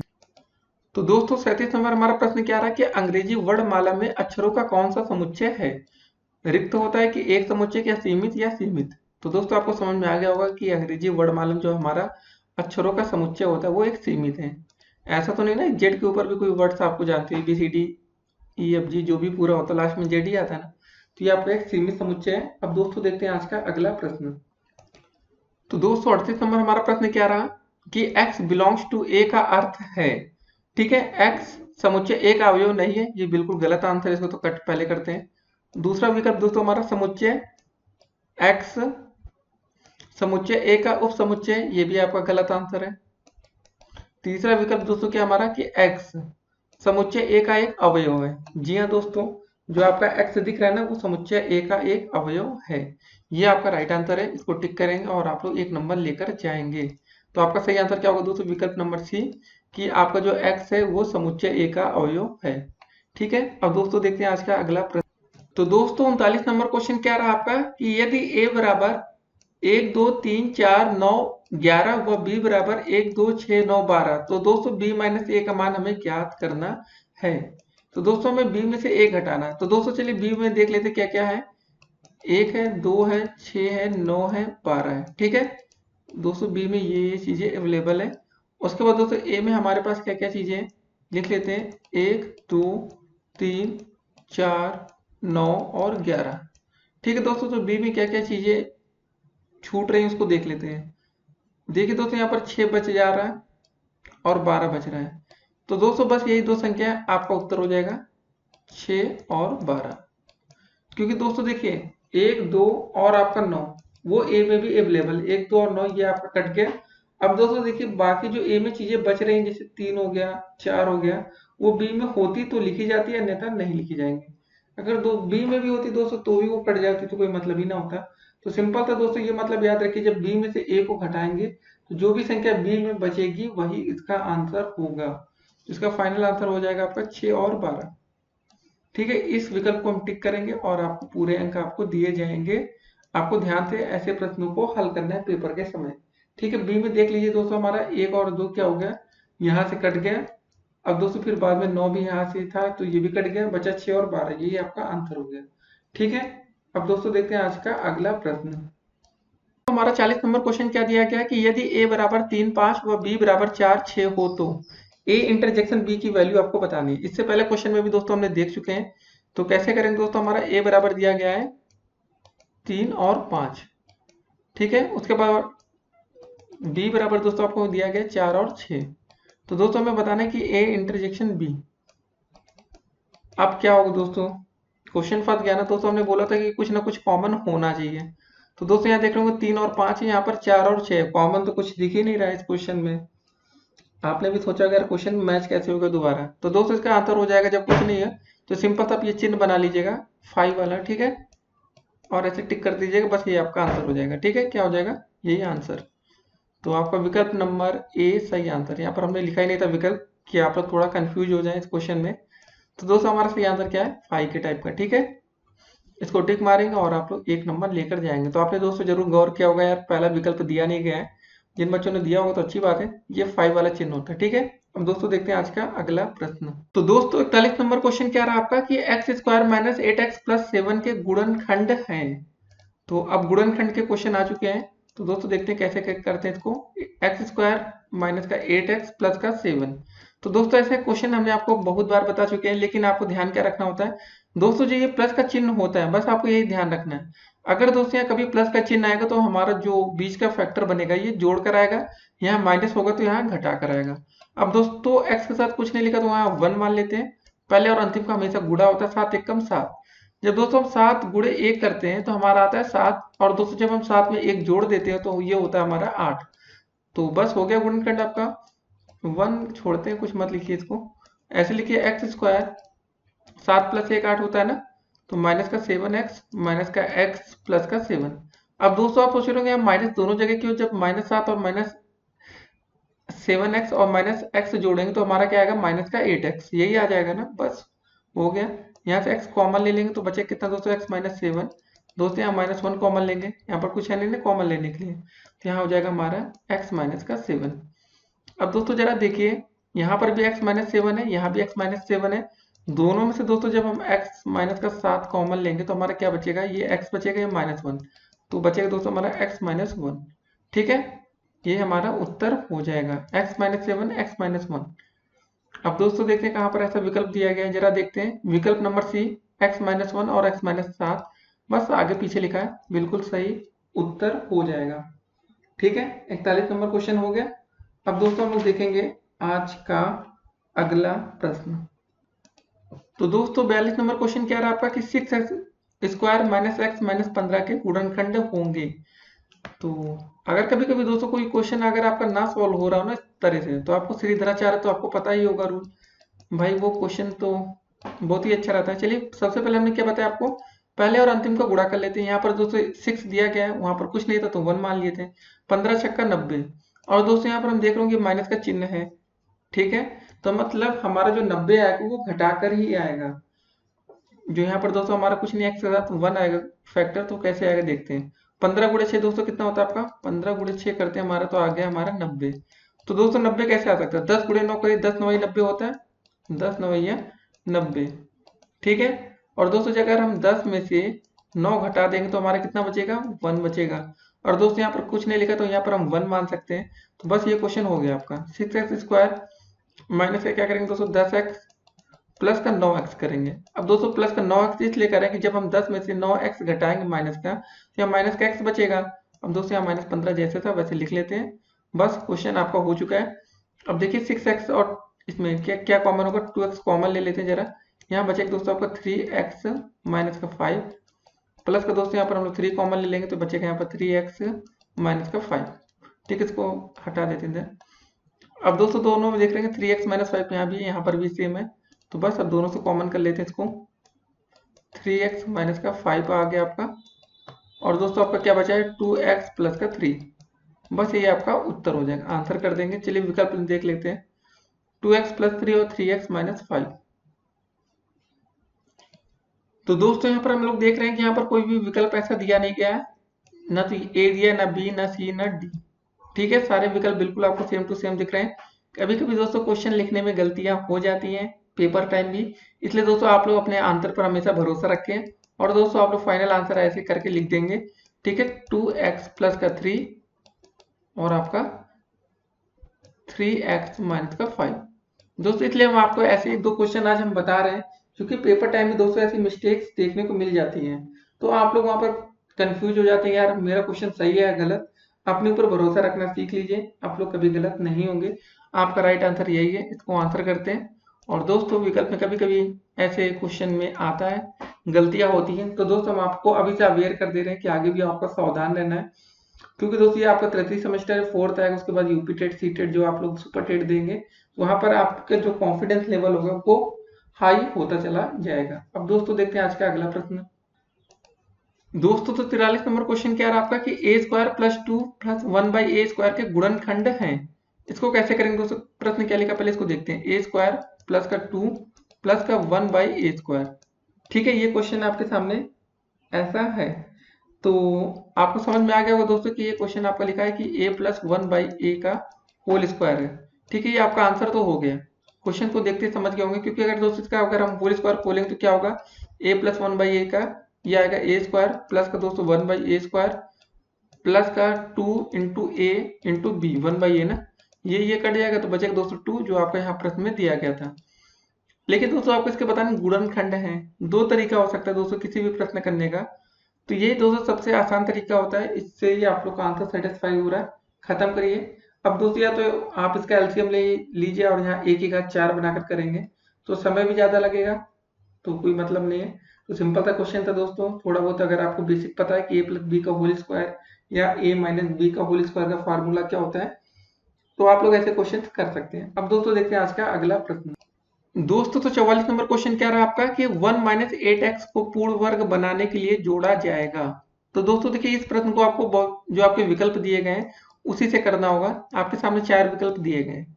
पहला दोस्तों दिया गया है विकल्प की 8x² को अगर हम जोड़ देते हैं, इसमें जो आपका क्वेश्चन था 1 माइनस 8x प्लस का 1 माइनस का 8x, क्या दोस्तों ये आपका पूर्ण वर्ग बन गया? जी नहीं दोस्तों, बिल्कुल भी नहीं, ठीक है। अगर यहाँ 4 होता तो तब भी नहीं होता। चलिए ठीक है, ये वाला विकल्प गलत हो गया। देखिए दोस्तों ऐसे क्वेश्चन को आपको विकल्प सही करने पड़ेंगे, नहीं तो आप कर ही नहीं पाएंगे। दूसरा विकल्प दोस्तों अगर यहाँ पर एक और जोड़ेंगे तो 1 प्लस 1 होगा 2, क्या हो जाएगा दोस्तों 1 में 1 जोड़ देंगे माइनस का 8x, ठीक है। विकल्प नंबर 2 का सहारा लिए तब भी कुछ नहीं हुआ। अब सी वाला दोस्तों देखते 16x², 16x² प्लस का क्वेश्चन में जो दोस्तों लिखा 1 माइनस 8x, क्या दोस्तों ये पूर्ण वर्ग बनेगा? देखिए सबसे पहले 16x² का मतलब अगर इसको हम लिखे 4x का होल स्क्वायर, ठीक है।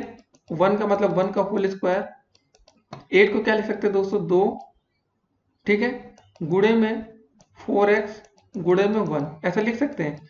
तो दोस्तों आप ये देख रहे होंगे ये आपका एक पूर्ण वर्ग बन चुका है। 4x माइनस 1 का होल स्क्वायर का ये फार्मूला बन गया। ठीक है, ये आपका पूर्ण वर्ग बन गया। मतलब आपका सही आंसर क्या है, इसमें क्या जोड़ा जाएगा, तो आप आंसर करेंगे विकल्प नंबर सी। अगर हम 16x स्क्वायर को इसमें और जोड़ देते हैं तो ये आपका एक पूर्ण वर्ग बनकर तैयार हो जाएगा। ठीक है, अगर दोस्तों लास्ट विकल्प था एक्स स्क्वायर, अगर हम देखिए एक्स स्क्वायर को इसमें जोड़ते हैं, x square plus 1 minus 8x तो हो जाएगा। ठीक है, यहाँ पर दोस्तों एक्स स्क्वायर तो लिखा है, प्लस का 1 का अगर हम होल स्क्वायर कर दें तो क्या होगा दोस्तों, आगे लिखा है 2 इंटू 4x इंटू 1। तो दोस्तों अगर यहाँ पर 1 होता तो आपका आंसर सही हो सकता था, लेकिन फिलहाल ये आंसर आपका इस क्वेश्चन के लिए सही नहीं है। तो आपका राइट आंसर क्या है यहाँ पर 16x स्क्वायर। ठीक है, समझ गए इस क्वेश्चन को। अब दोस्तों देखते हैं आज का अगला प्रश्न। तो दोस्तों 45 नंबर हमारा क्वेश्चन क्या आ रहा है कि 10 प्लस मतलब 10.5 का होल स्क्वायर का मान होगा 10.5 का होल स्क्वायर का मान है। ठीक है, ये पूछा गया है। इसका अगर होल स्क्वायर हम करेंगे तो क्या वैल्यू आएगी। दोस्तों दो तरीका है करने का, या तो सिंपल सा तरीका है, अगर आप ये अपना लीजिए 10.5 गुणे 10.5 कर लेंगे तो भी इसका आंसर आ जाएगा, या स्मार्ट वे अपना के दोस्तों 10 जोड़ का निशान प्लस ये जोड़ देंगे और इसका होल स्क्वायर कर देंगे दोस्तों, तो भी हमारा सही उत्तर आ जाएगा। क्या क्या दोस्तों, a प्लस बी का होल स्क्वायर का फार्मूला हम यूज कर सकते हैं, क्योंकि 10 दशमलव जो लिखा है 0.5 का होल स्क्वायर करेंगे तो भी हमारा आंसर सही आएगा। 10 का स्क्वायर आपका होता है 100। ठीक है, 0.5 का स्क्वायर हो जाएगा दोस्तों 0.25 गुणे 2ab 2 गुणे 10 गुणे में दोस्तों हो जाएगा 0.5। ठीक है दोस्तों, जरा देखते हैं यहाँ क्या होता है 100.025, ये दोस्तों प्लस का क्या आ जाएगा 10 दूनी 20 20 पंजे 100। ठीक है, 10 दूनी 20 20 पंजे 100 और एक अंक पर दोस्तों है आपका दशमलव, तो दोस्तों यहाँ पर 10 आ गया। ठीक है, हो गया, जोड़ लेते हैं 110.25 आपका आंसर आ जाएगा। ठीक है, उम्मीद करते हैं दोस्तों आप लोग को जोड़ना अच्छे से आता होगा। अब जिन बच्चों को जोड़ना नहीं आता उनको थोड़ा जोड़ घटाना सीखना चाहिए। ये क्वेश्चन यहाँ पर सॉल्व होता है। इसका सही आंसर क्या है दोस्तों हम लोग का 110.25। ठीक है, उम्मीद करते हैं आपको समझ में आ गया होगा। क्या क्या दोस्तों हमने देखिए लिखा था कि 10.5 का होल स्क्वायर का मान होगा, ये लिखा है ना दोस्तों 10.5। ठीक है, इसका होल स्क्वायर। चलिए थोड़ी देर के लिए दोस्तों अगर हम ये बोलेंगे 10.5 को हम क्या लिख सकते हैं, आप बोलेंगे 10 प्लस 0.5। अगर दोस्तों हम इन दोनों को जोड़ेंगे तो हमारा क्या आएगा 10.5 ही तो आएगा ना। इसलिए दोस्तों इसको हमने दो भाग में डिवाइड कर लिया है। अगर आप चाहते ये गुणा करके निकालते तो थोड़ा लंबा होता और कठिन होता, हो सकता है कुछ गलतियां हो सकती थी, लेकिन ये प्रोसेस छोटा है और आसान है। अब दोस्तों देखते हैं आज का अगला प्रश्न। तो दोस्तों 46 नंबर क्वेश्चन क्या रहा आपका कि 5.41 इंटू 4.36 और दोस्तों ये दिया गया है का संक्षिप्त रीति से मान क्या होगा। ठीक है दोस्तों, ऐसा कोई भी रीति पूछा जाए लेकिन आपको सिर्फ बहुविकल्पी क्वेश्चन है तो आपको सिर्फ इन 4 विकल्पों से मतलब होगा और आपको सही आंसर करना है। तो इस क्वेश्चन दोस्तों देखिए जरा, यहाँ पर भी लिखा है 5.41, यहाँ पर भी दोस्तों लिखा है 5.4 है और यहाँ पर भी 5.4 है। तीनों में ना दोस्तों और बीच में गुणा का चिन्ह है और दोस्तों बीच बीच में माइनस का चिन्ह भी दिया गया है। तो सब में कॉमन है, पहले इसको दोस्तों कॉमन ले लेते हैं 5.41। ठीक है दोस्तों, बचेगा कितना 4.36, ये बचेगा 4.36 और दोस्तों माइनस का 3.23 और दोस्तों यहाँ पर बचेगा माइनस का आपका 1.13। ठीक है, इसको सॉल्व कर लेते हैं। 5.41 हो गया ये आपका, ये दोस्तों 4.36, इसको जोड़ लेते हैं, माइनस माइनस का चिन्ह है ना, तो कितना हो जाएगा दोस्तों 3 3 6 हो जाएगा और आपका दोस्तों 2 1 3। ठीक है, 3 1 4, 4.36 दोस्तों ये भी आ गया। तो मतलब 4.36 ये 4.36 ये दोनों घटा लिए दोस्तों, घटाने पर यहाँ पर आ गया 5.41 इंटू में हो गया दोस्तों आपका 0, तो सारा आंसर हो जाएगा आपका 0। ठीक है, तो ऐसे क्वेश्चन पेपर में आते हैं बहुविकल्पी में, तो आपको दोस्तों ज्यादा क्वेश्चन पढ़ने से अच्छा है कि आप सही से आंसर इसका निकालना सीखें। ठीक है, हमारा सही आंसर हो गया 0। अब दोस्तों देखते हैं आज का अगला प्रश्न। तो दोस्तों 47 नंबर क्वेश्चन रहा आपका कि भाज्य बराबर क्या होता है। ठीक है, ये क्वेश्चन आपका एक फार्मूला है। तो दोस्तों चलिए हम आपको लिख के बता देते हैं कि आपका भाज्य बराबर होता है भाजक, ठीक है, गुणे भागफल प्लस का शेषफल। ठीक है दोस्तों, अगर आपको इतना चीज पता है तो आपको कोई दिक्कत ही नहीं है। इतना चीज दोस्तों लेकिन आपको अच्छे से तैयार होना चाहिए। आपका विकल्प नंबर सी बिल्कुल राइट आंसर है। ऐसे क्वेश्चन आपके पेपर में पूछे जा सकते हैं तो आपको तैयार रहना है। अब दोस्तों देखते हैं आज का अगला प्रश्न। तो दोस्तों 48 नंबर क्वेश्चन क्या रहा हमारा कि प्रथम 5 अभाज्य संख्याओं की माध्यिका होगी।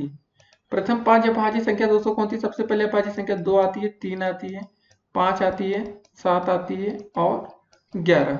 ठीक है, इनकी माध्यिका हमें दोस्तों बतानी है कि इसकी माध्यिका क्या होगी। इसका फॉर्मूला दोस्तों होता है, जब अगर सम और विषम आपको पता होगा कि सम है कि विषम है, तो प्रथम 5 है तो n+1/2 हो जाएगा दोस्तों। 5 + 1/2 वहाँ पद। जी हाँ दोस्तों, जो आंसर आता है वो उसका पद होता है। तो मतलब 5 + 1 6/2 वहाँ पद। ठीक है, ऐसे लिखते रहिए आप लोग। 2 एकम 2, 2 तिहाई 6। तो हमारा दोस्तों आंसर आ गया तीसरा वहाँ पद। ठीक है दोस्तों, हमारा तीसरा पद क्या हो गया? बीच का आंसर हो गया दोस्तों आपका 5। ये विकल्प सही दिख रहा है ना आपको 48 क्वेश्चन नंबर में। तो चलिए दोस्तों इसी को टिक कर लेते हैं, आपका सही आंसर होगा 5। अब 5.0 लिखा, तो इससे आप लोग को बिल्कुल परेशान नहीं होना है कि भाई गलत तो नहीं कर रहे हैं। और याद रखिए दोस्तों, जो एक होती है वो ना तो भाज्य होती ना तो अभाज्य होती, तो आपको एक नहीं लिखना है। तो इस बात का भी आपको ध्यान रखना है कि भले इसमें हमें जोड़ना घटाना कुछ ना रहा हो, लेकिन आपकी गलती ना हो। अगर एक लिख देंगे तो आपकी दोस्तों जो प्रथम 5 संख्या अभाज्य संख्याओं की माध्यिका है कि वो दोस्तों 3 आ सकती है आपके हिसाब से, तो ये गलती हो सकती है। अब दोस्तों देखते हैं आज का अगला प्रश्न। तो दोस्तों 49 नंबर क्वेश्चन क्या रहा आपका कि आंकड़ों 3, 4, 7, 9, 10, 13, 15 की माध्यिका होगी। तो ऐसे क्वेश्चन में दोस्तों सबसे पहले आपको क्या करना होता है, इन्हें हम बढ़ते हुए क्रम में लिख लेते हैं। देखिए दोस्तों यहाँ पर पहले से लिखा है, अंग्रेजी में इंक्रीजिंग ऑर्डर बोलते हैं। अगर दोस्तों कभी ऐसा क्वेश्चन दिया गया हो, जैसे इसमें दिया गया है आपका 3, 4, 7, 9, 10, 13, 15। अगर दोस्तों दिया गया होता 3, 9, 4, 7, तो दोस्तों इसको हम ऐसे लिखते हैं बिल्कुल बढ़ते हुए क्रम में, जैसे कि आपके सामने ये लिखा हुआ दोस्तों अब दिख रहा होगा आपके सामने। ठीक है, ये बढ़ता हुआ क्रम में 3 के बाद 4 आता है, 4 के बाद 7, 9, ये बढ़ रहा है। तो हमें इसकी माध्यिका बनानी है। पहले दोस्तों गिन लेते हैं कुल टोटल संख्या कितनी है, 1, 2, 3, 3, 6, 7। तो दोस्तों एक यह विषम संख्या है, तो विषम संख्या का फॉर्मूला होता है n+1/2 पद। क्या होता है फॉर्मूला, ऐसे ये होता है n+1/2 पद। ठीक है, पदों की संख्या आपकी 7 ही, 7 + 1 पद हो गया। 7 में एक जोड़ेंगे कितना हो जाएगा 8/2 पद, और यह भाग कर लेंगे 2 एकम 2 चौके 8। तो दोस्तों हमारा आंसर आ गया 4वां पद। तो दोस्तों यहाँ पर 4वां पद कौन हो जाएगा, 1, 2, 3, 4। तो दोस्तों हमारा सही आंसर हो जाएगा 9। ठीक है, ये आपको अच्छे से दिख रहा होगा, 9 हमारा राइट आंसर है इस क्वेश्चन के लिए। अब दोस्तों देखते हैं आज का अगला प्रश्न। इसको टिक तो कर लें पहले, नहीं तो गलतियां हो जाती है ना। तो अब दोस्तों देखते हैं आज का अगला प्रश्न। तो दोस्तों 50 नंबर क्वेश्चन क्या रहा है कि प्रथम 5 प्राकृतिक संख्याओं का समांतर माध्य होगा। प्रथम 5 प्राकृतिक संख्या दोस्तों 1 से शुरू होती है, 1 + 2 + 3 + 4 + 5। सबको जोड़ के दोस्तों 5 से भाग कर देंगे, जो आएगा आपका उत्तर हो जाएगा। कितना हो जाएगा 2, 1, 3, 3, 3, 6, 6, 4, 10, 5, 15/5। 5 एकम 5, 5 तिहाई 15। दोस्तों हमारा जो समांतर माध्य आएगा वो 3 आंसर हो गया। ठीक है, विकल्प में दोस्तों देख लेते हैं। विकल्प नंबर हमारा डी बिल्कुल राइट आंसर है। ऐसे क्वेश्चन आपके पेपर में पूछे जाते हैं दोस्तों, और हमारे 50 प्रश्न भी कंप्लीट हो रहे हैं। तो एक अच्छी बात है दोस्तों, अगर आपने अभी तक शुरुआत से लेकर अभी तक वीडियो देख रहे हो, तो पहले दोस्तों 50 क्वेश्चन हो चुके हैं। अब दोस्तों देखते हैं आज का अगला प्रश्न। तो दोस्तों 51 नंबर क्वेश्चन क्या रहा आपका कि 10, 12, 19, 9 ये सब दे रखा है दोस्तों, इसका बहुलक होगा। देखिए दोस्तों, कभी बहुलक का प्रश्न आ जाए तो आपको खाली ये देखना है कि कौन सी संख्या सबसे ज्यादा बार आई है या रिपीट हुई है।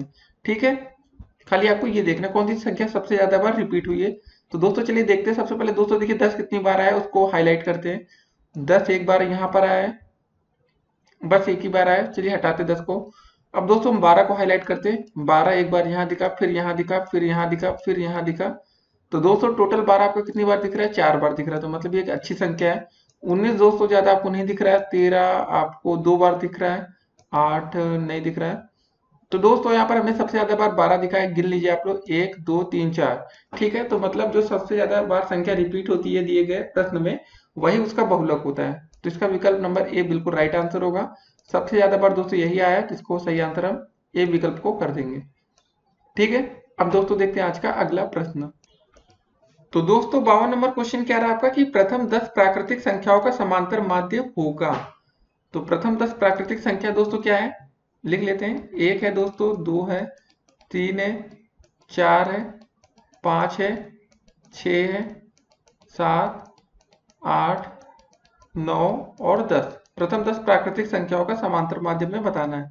10 से भाग कर देंगे, 10 संख्याएं टोटल जोड़ लेते दोस्तों। 2 1 3, 3 3 6, 4 10, 5 15, 6 21, 7 28, 28 8 36, 36 9 दोस्तों होता है आपका 45। 45 10 55, 55/10। ठीक है दोस्तों, 55/10 भाग कर दे तो कितना आ जाएगा आपका 5.5। ये जीरो हटेगा, यहाँ पर दशमलव लगा देगा। ठीक है, समझ गए इस बात को।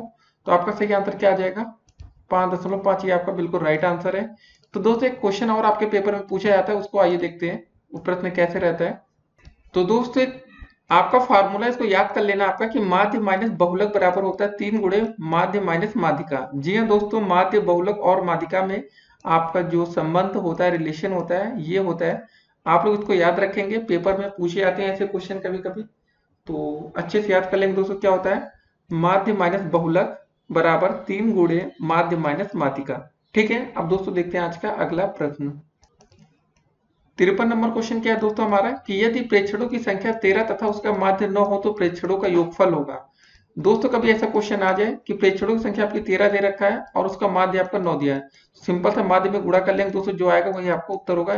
13 9 117, बस सिंपल से इसको टिक कर देंगे, विकल्प नंबर डी ये बिल्कुल आपका राइट आंसर है। देखिए बोला क्या गया था दोस्तों कि आपका उसका माध्य दिया गया था। अभी तक दोस्तों हम क्या करते थे, मतलब प्रथम 10 प्राकृतिक संख्या कोई भी संख्या रहती थी उसका हम माध्य निकालते थे। तो सिंपल सा प्रोसेस क्या करते दोस्तों, सभी को हम जोड़ते थे ना, ये करते थे ना, x1 plus x2 plus x3। ठीक, मान लेते 3 ही संख्या लेते हैं, उसके बाद बटे 3 करते थे, बराबर जो आता था वो आपका माध्य आता था। ठीक है, यहाँ पर बोला गया था यदि प्रेक्षणों की संख्या 13 है। ठीक है, ये बात आपको समझ में आ गई। यदि प्रेक्षणों की संख्या 13 है और प्रेक्षणों का योगफल, तो दोस्तों हमें जो ये देख रहे हैं ना x1 प्लस x2 इसको माना है, ये हमें निकालना है और प्रेक्षणों की संख्या हमारी 13 थी। तो दोस्तों यहाँ पर अगर ऐसे हम बढ़ाते जाएं up to so on x 13 तक, और दोस्तों यहाँ बटे में 13 कर दें, और दोस्तों हमारे यहाँ माध्य क्या दिया गया है, यहाँ पर 9 दिया गया। बस सिंपल सा 13 गुणे 9 कर लेंगे, 13 9 117, वही चीज आपका आंसर होगा। क्योंकि देखिए यहाँ पर प्रेक्षणों का योगफल पूछा है, तो हमने आपको आसानी से समझा दिया, पूरा सॉल्व करके समझा दिया। अब दोस्तों देखते हैं आज का अगला प्रश्न। तो दोस्तों 54 नंबर क्वेश्चन क्या रहा आपका कि एक घन का पृष्ठ 24 वर्ग सेंटीमीटर है तो घन का आयतन होगा। देखिए दोस्तों, घन का पृष्ठ का जो फार्मूला होता है वो होता है आपका 6a² बराबर आपको दोस्तों दे रखा है 24 वर्ग सेंटीमीटर। ठीक है, घन का पृष्ठ का फार्मूला क्या होता है हमारा, इसको याद रखेंगे 6a²। तो दोस्तों यहाँ से a की वैल्यू निकाल लेंगे, a² बराबर क्या हो जाएगा आपका 24/6 चला जाएगा ना नीचे, तो 6 कम 6 6 चौके 24। तो दोस्तों कितना हो जाएगा आपका a² बराबर आ जाएगा आपका 4। तो दोस्तों a बराबर क्या हो जाएगा √4 बराबर दोस्तों आपका आ जाएगा 2 सेंटीमीटर। तो दोस्तों आपके हमें घन की एक भुजा मिल गई 2 सेंटीमीटर। ठीक है, ये सेंटीमीटर लिखा है, तो हमें पता चल गया भाई घन की भुजा कितनी दी गई है।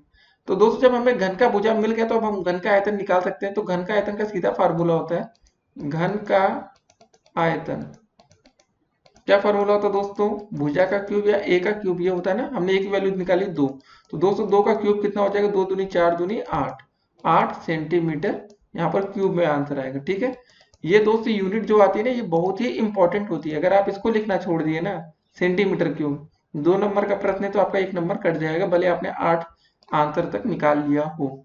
चलिए इसका सही आंसर है आपका पहला विकल्प 8 घन सेंटीमीटर। काफी बच्चे कंफ्यूज हो गए होंगे कि घन का पृष्ठ दोस्तों यहाँ पर किया गया, अगर घन की भुजा दी गई होती तो सीधा तो इसका क्यूब करते हमें आंसर मिल जाता, लेकिन यहाँ पृष्ठ दिया गया था तो जिससे कि हमें उसकी एक भुजा निकालनी पड़ी, उसके बाद हमारा आगे क्वेश्चन हो पाया। अब दोस्तों देखते हैं आज का अगला प्रश्न। तो दोस्तों 55 नंबर क्वेश्चन क्या रहा आपका कि एक लंबवृत्तीय बेलन की ऊंचाई आपकी 6 सेंटीमीटर तथा त्रिज्या 3 सेंटीमीटर दी गई है, तो बेलन का आयतन आपको बताना है। तो दोस्तों बेलन का आयतन का फार्मूला क्या होता है, आप लोग अच्छे से लिख लेंगे इसको कॉपी पर, बेलन का आयतन। ठीक है, इसका आयतन का फार्मूला होता है आपका पाई r²h। तो दोस्तों यहाँ पर पाई की वैल्यू तो हमें 22/7 होती है, रहने देते हैं क्योंकि दो हमारे विकल्प में पाई की वैल्यू पाई में दी गई है, तो हो सकता है कि इनमें से एक आंसर हो सकता है। आर की वैल्यू दोस्तों हमारी त्रिज्या है 3 सेंटीमीटर, 3 का स्क्वायर दोस्तों करना है, 3 का स्क्वायर इंटू h हाइट हमें दी गई 6 सेंटीमीटर। तो दोस्तों चलिए सॉल्व कर लेते हैं। 3 का स्क्वायर कितना होता है, 3 3 9 इंटू 6, 6 9 54। ठीक है दोस्तों, 6 9 है 54 पाई घन सेंटीमीटर लिखिए या दोस्तों लिखिए सेंटीमीटर का क्यूब, बात वही होती है। तो दोस्तों देख रहे हैं हम विकल्प नंबर बी, आपके सामने ये आंसर आ गया इसलिए दोस्तों हमने पाई का मान ओपन नहीं किया, नहीं तो कोई मतलब ना होता। ठीक है, हमारा विकल्प नंबर बी बिल्कुल राइट आंसर है। अब दोस्तों देखेंगे आज का अगला प्रश्न। तो दोस्तों 56 नंबर क्वेश्चन क्या रहा आपका कि एक घनाभ की कोरे क्रमशः 6 सेंटीमीटर, 3 सेंटीमीटर और 2 सेंटीमीटर है, तो घनाभ का पृष्ठ होगा। तो दोस्तों घनाभ का पृष्ठीय क्षेत्रफल क्या होता है आपका, 2 ब्रैकेट में लंबाई गुणे चौड़ाई प्लस चौड़ाई गुणे ऊंचाई प्लस दोस्तों ऊंचाई गुणे लंबाई। ठीक है, ये होता है आपका फार्मूला। तो दोस्तों यहाँ पर हो जाएगा 2, लंबाई और चौड़ाई क्या क्या दिया गया है, कुछ भी मान लेते हैं दोस्तों, यहाँ पर कुछ लिखा तो है नहीं, घनाभ की कोरे लिखा है सिंपल सा। तो दोस्तों पहले लिखेंगे 6 गुणे 3, फिर प्लस में 3 गुणे 2, फिर प्लस 2 गुणे 6, जो आएगा दोस्तों ये आपका उत्तर हो जाएगा 2, 6 त्रिक 18, 3 दूनी 6, 6 दूनी 12। ठीक है दोस्तों, जोड़ लेंगे कितना हो जाएगा 2, 18 6 24, 24 12 होता है आपका 36। तो दोस्तों 36 गुणे 2 कितना हो जाएगा आपका 72। ठीक है, और आपका पृष्ठीय क्षेत्रफल था तो ये होगा आंसर आपका वर्ग सेंटीमीटर में। आयतन होता है तो दोस्तों सेंटीमीटर क्यूब होता है। ठीक है, ये हो गया आपका उत्तर। कैसे किया दोस्तों, आपको समझ में आ गया। तो दोस्तों जैसे इस क्वेश्चन में हमने एक को मान लिया, ये आपकी लंबाई, ये आपकी चौड़ाई है और ये आपकी ऊंचाई है, हाइट। ठीक है, आपके सामने 3 चीजें दिख रही है। एल एल की जगह दोस्तों हमने क्या रखा, 6 रख दिया यहाँ पर, दोस्तों देख रहे होंगे आप लोग साफ साफ। और दोस्तों हमने बी की जगह क्या रखा है, यहाँ पर 3 सेंटीमीटर माना, तो यहाँ हमने 3 माना। यहाँ दोस्तों बी की जगह 3 और ऊंचाई की जगह एच की जगह 2 माना। ठीक है, ये दोस्तों आपका होता है घनाभ का पृष्ठीय क्षेत्रफल का फार्मूला। तो इसको याद रखेंगे, क्या होता है दोस्तों, फिर से बोल देते हैं, आप लोग ध्यान से लिख लीजिएगा। 2 ब्रैकेट के अंदर लंबाई गुणे चौड़ाई प्लस चौड़ाई गुणे ऊंचाई प्लस ऊंचाई गुणे लंबाई। ठीक है, या L into B, B into H into L है दोस्तों, ये एल लिखा है। ठीक है, अब दोस्तों देखते हैं आज का अगला प्रश्न। तो दोस्तों 57 नंबर क्वेश्चन क्या रहा आपका कि घन का आयतन अगर 27 घन सेंटीमीटर है तो घन की कोर होगी। देखिए दोस्तों, घन का आयतन अगर आपको दिया गया 27 घन सेंटीमीटर, तो दोस्तों घन का आयतन का फार्मूला होता है ए क्यूब, और दोस्तों में आयतन दे रखा है 27 घन सेंटीमीटर। ठीक है, घन सेंटीमीटर। तो दोस्तों बस हो गया क्वेश्चन सॉल्व। जब ए क्यूब की वैल्यू दोस्तों आपकी 27 दी गई है तो आपकी ए की वैल्यू कितनी हो जाएगी। ठीक है, क्यूब रूट 27, यहाँ पर दोस्तों बार 3 आ जाएगा। तो सॉल्व कर लेते हैं दोस्तों, इसको कैसे करेंगे। 27 को दोस्तों हम लोग क्या लिख सकते हैं बताइए जरा, इसको बाहर आकर क्यूब रूट रहेगा 3 गुणे 3 गुणे 3। ठीक है दोस्तों, जब क्यूब रूट होता है तो इसमें 3 का एक पेयर बनता है, जैसे स्क्वायर रूट में दोस्तों आपका 2 का बनता है ना, 16 का 4 होता है, अंडर रूट 4 का 2 होता है। तो वैसे दोस्तों यहाँ पर क्या हो जाएगा, एक वैल्यू कितनी आ जाएगी आपकी 3 सेंटीमीटर। बस हो गया आपका ये क्वेश्चन। ठीक है, इसको आंसर करेंगे। अब दोस्तों देखेंगे आज का अगला प्रश्न। तो दोस्तों 58 नंबर क्वेश्चन क्या रहा आपका कि घन की भुजा अगर 6 सेंटीमीटर है तो घन का पृष्ठ होगा। तो दोस्तों अभी हमने ऐसा एक क्वेश्चन देखा था। तो दोस्तों घन का पृष्ठ का क्षेत्रफल का फार्मूला भी हमने आपको बताया, 6a² होता है। क्या होता है फार्मूला आपका, 6a²। और दोस्तों में वैल्यू एक दी गई यहाँ पर 6 सेंटीमीटर, तो 6 इंटू 6 का स्क्वायर दोस्तों कर दें। ठीक है, बस हो गया क्वेश्चन सॉल्व। 6 गुणे दोस्तों 6 का स्क्वायर होता है 36, 36 गुणे 6, 6 36, 6 3 18, 3 21। ठीक है, ये क्या निकाला था, घन का पृष्ठ है ना, तो बस ये स्क्वायर में आ जाएगा, सेंटीमीटर स्क्वायर। ठीक है, वर्ग सेंटीमीटर लिख लीजिए, सेंटीमीटर स्क्वायर लिख लीजिए, जो भी मन करे। तो 58 का सही आंसर दोस्तों हमारा कौन सा होगा, विकल्प नंबर सी। ठीक है दोस्तों, तो ऐसे क्वेश्चन आपके पेपर में आते हैं तो आप लोग को तैयार रखना चाहिए, कैसे भी क्वेश्चन घुमाकर कैसा भी पूछा जाए उस क्वेश्चन को आप लोग सॉल्व कर सकें। अब दोस्तों देखते हैं आज का अगला प्रश्न। तो दोस्तों 59 नंबर क्वेश्चन क्या रहा आपका कि घन का विकर्ण दोस्तों अगर दिया गया है 4 अंडर रूट 3 सेंटीमीटर तो आयतन पूछा गया है। दोस्तों देखिए, घन का विकर्ण का जो फार्मूला होता है वो होता है आपका दोस्तों क्या होता है, a अंडर रूट का 3, और दोस्तों ये हमें दिया गया है 4 अंडर रूट 3। ठीक है दोस्तों, ये अंडर रूट 3 से अंडर रूट 3 कट गया तो हमारी एक वैल्यू आ गई 4 सेंटीमीटर।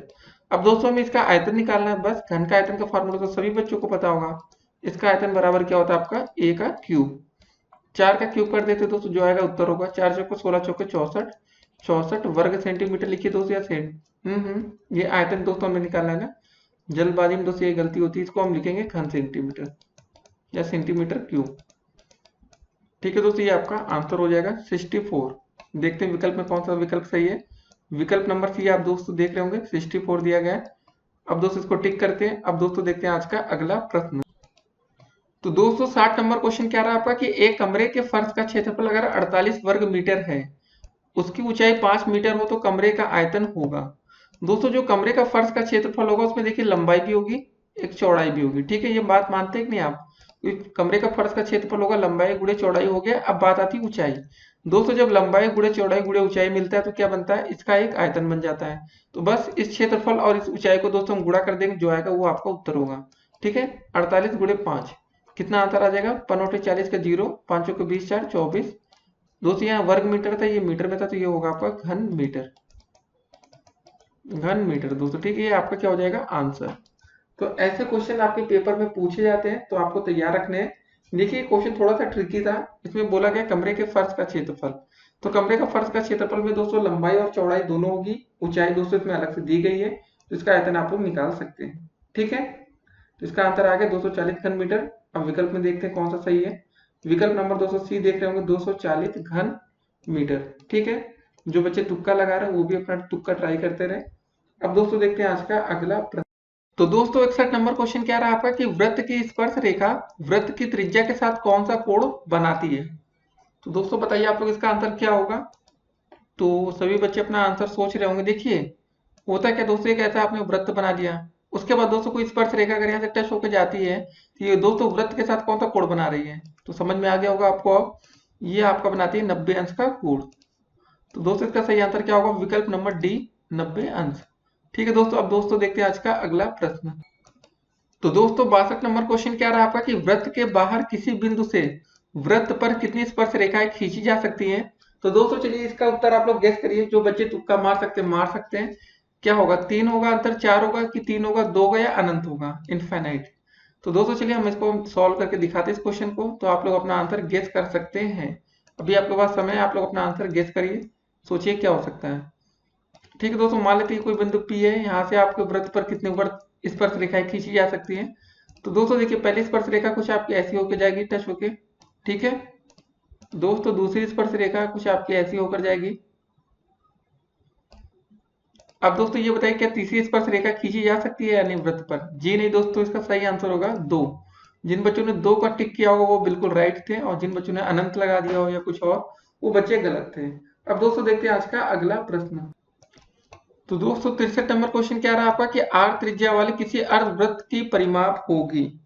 ठीक है दोस्तों, ये आपको बताना है। तो अर्धवृत्त की दोस्तों यहाँ पर ये ध्यान देना, आपका अर्धवृत्त का बताना है। दोस्तों आपको पता होगा वृत्त की परिधि क्या होती है आपकी? 2 पाई आर होती है। ठीक है दोस्तों, पूरे वृत्त की अगर दोस्तों हम इसका आधा करते, 2 से भाग करते तो कितना बचेगा आपका? सिर्फ और सिर्फ पाई इंटू आर। तो क्या विकल्प सही होगा दोस्तों? आपका विकल्प नंबर 1 बिल्कुल राइट आंसर है। इसको टिक करेंगे और आप लोग पूरे 1 अंक, या अति लघुत्तरी में है तो भी 1 अंक, लघुत्तरी में है तो 2 नंबर पाकर जाएंगे। अब दोस्तों देखते हैं आज का अगला प्रश्न। दोस्तों तो 64 नंबर क्वेश्चन क्या रहा आपका कि किसी वृत्त का व्यास अगर 6 सेंटीमीटर है तो वृत्त की त्रिज्या होगी। देखिए दोस्तों जो त्रिज्या होती है वो व्यास की आधा होती है। त्रिज्या क्या होती है? आपकी व्यास की आधा होती है, और जो व्यास होता है वो त्रिज्या का दुगना होता है। ठीक है, त्रिज्या बराबर व्यास बटे 2। व्यास दिया है 6 सेंटीमीटर, मतलब 6 बटे 2 कर देंगे, 2 तिहाई 6, 3 आ गया आंसर आपका। ठीक है, 3 सेंटीमीटर। बस ये फार्मूला आपको दोस्तों याद रखना है। क्या होता है फार्मूला? त्रिज्या बराबर व्यास बटे 2। सही विकल्प क्या होगा? विकल्प नंबर ए बिल्कुल राइट आंसर है। जिन बच्चों ने तुक्का भी लगाया वो बच्चे बिल्कुल सही थे। अब दोस्तों देखते हैं आज का अगला प्रश्न। तो दोस्तों 65 नंबर क्वेश्चन क्या रहा आपका कि किसी वृत्त की त्रिज्या अगर 3 सेंटीमीटर तथा स्पर्श रेखा की लंबाई 4 सेंटीमीटर, तो वृत्त के केंद्र से स्पर्श बिंदु की दूरी होगी। तो इसको चलिए फिगर के माध्यम से आपको समझाते हैं अच्छे से। दोस्तों एक ऐसा वृत्त है, वृत्त के बाहर कोई बिंदु यहाँ P मान लेते हैं।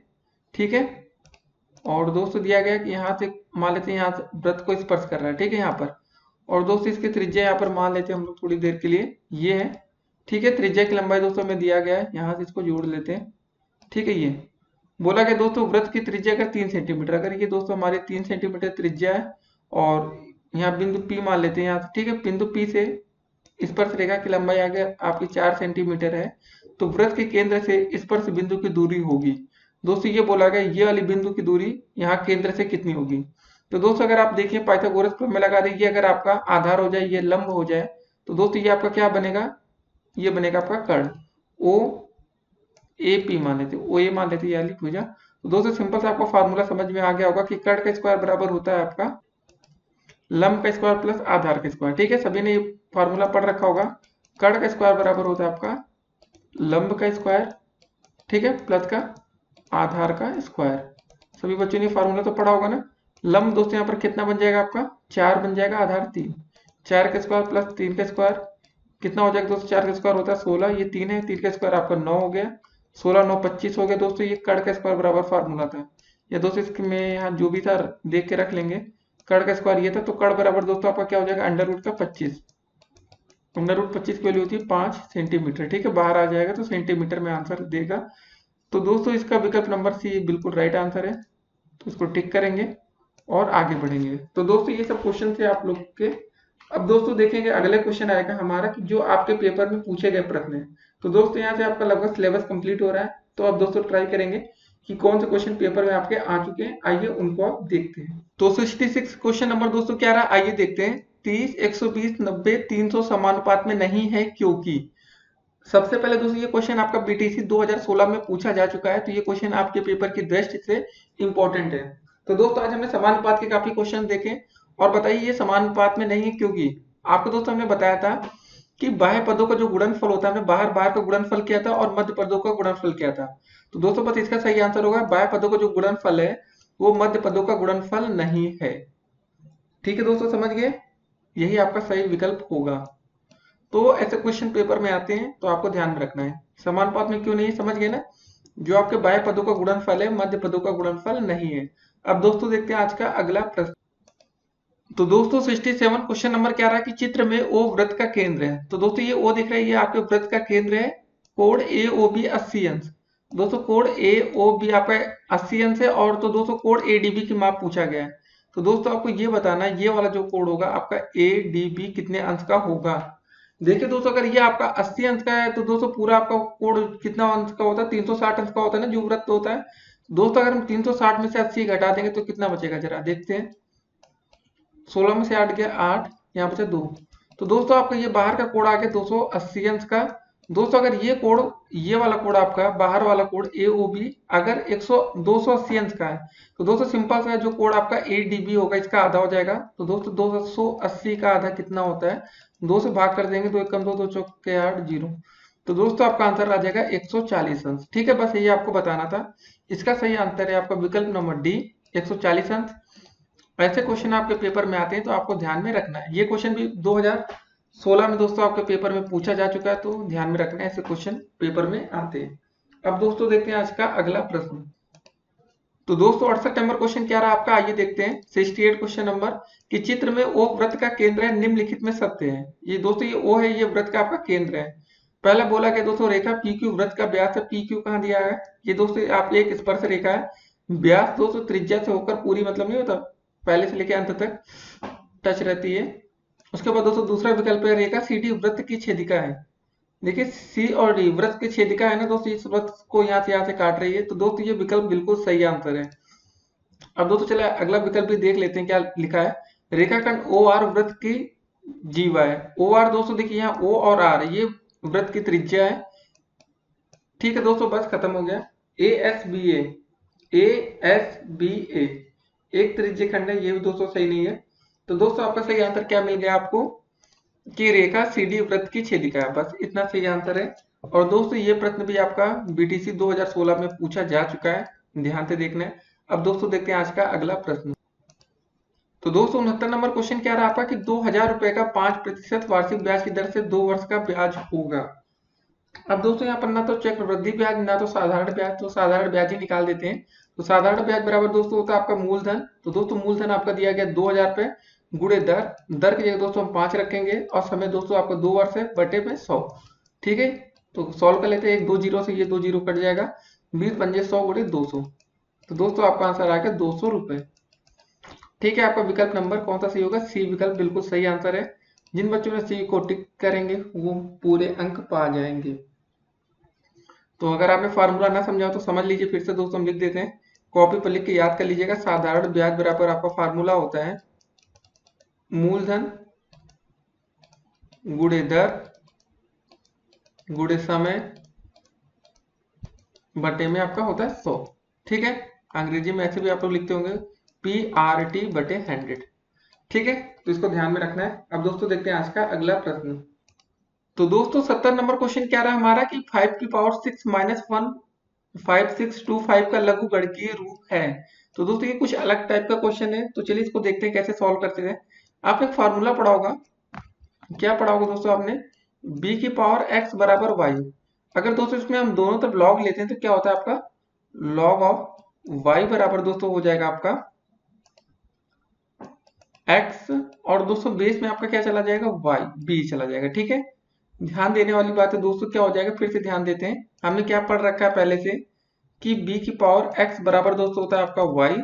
अगर ऐसा क्वेश्चन दिया गया है तो दोस्तों इसको आप लिख सकते हैं log ऑफ y। दोस्तों ये बेस में चला जाता है जो b रहता है नीचे, और दोस्तों हो जाएगा आपका x। ठीक है, अगर आपको इतना पता है तो इस क्वेश्चन को आप आसानी से कर ले जाएंगे। यहाँ पर दोस्तों दिया गया है, ये क्वेश्चन आपको दिया गया है ना दोस्तों कि b की पावर x कैसे बनाएंगे दोस्तों इसको। आपका क्या हो जाएगा, आपने इतना क्वेश्चन दोस्तों देखा होगा b की पावर x बराबर y। इसमें दोस्तों पुट करके देखते हैं, बिल्कुल इसको रट्टा हमारे रखिए आप लोग। b की पावर x बराबर y, तो हम दोस्तों सबसे पहले लिखते हैं log y। तो आपका हो जाएगा log y की जगह दोस्तों ये रख देंगे 15625।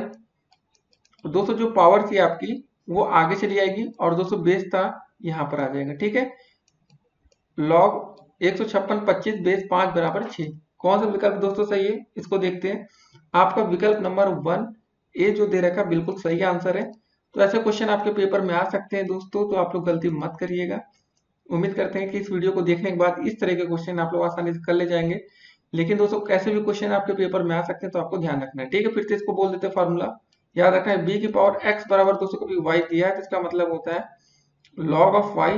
जो ये दोस्तों b रहता है नीचे बेस में जाएगा b, और पावर आपकी यहाँ आ जाएगी। ठीक है, बस इतना ध्यान में आपको रखना है। इसी के बेस पर ये क्वेश्चन हमने कर लिया है। दोस्तों ये फॉर्मूला अगर आप सामने से लिख देंगे अपने आप से, तो देख के दोस्तों आप लोग बना लेंगे। जो आपका था y बराबर दिया था, जिसमें हम इसको हमने log से जोड़ा। देखिए दोस्तों और समझिए आप लोग कैसे हमने इसको किया है।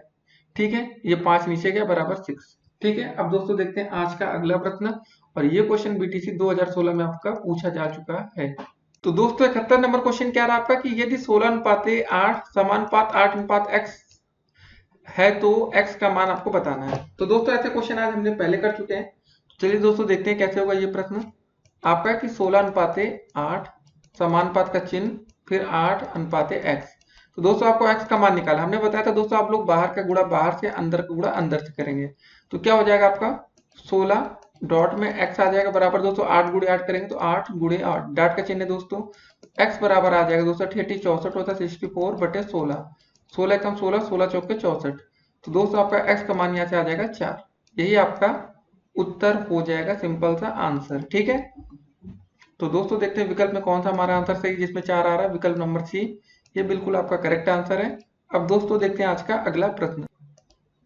तो दोस्तों 72 नंबर क्वेश्चन क्या रहा आपका कि वृत्त के चाप और उसकी जीवा द्वारा घिरा हुआ क्षेत्र कहलाता है। ठीक है, वृत्त के चाप और उसकी जीवा द्वारा घिरा हुआ क्षेत्र आपका क्या कहलाता है दोस्तों, बताइए, सोचिए आप लोग।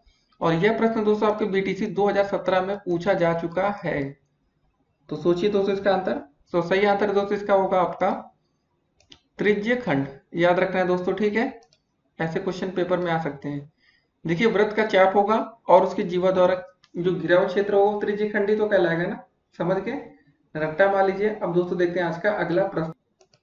तो दोस्तों 73 नंबर क्वेश्चन क्या रहा आपका कि 5xy plus 4xz plus 5x³ का एक उभयनिष्ठ गुणनखंड होगा।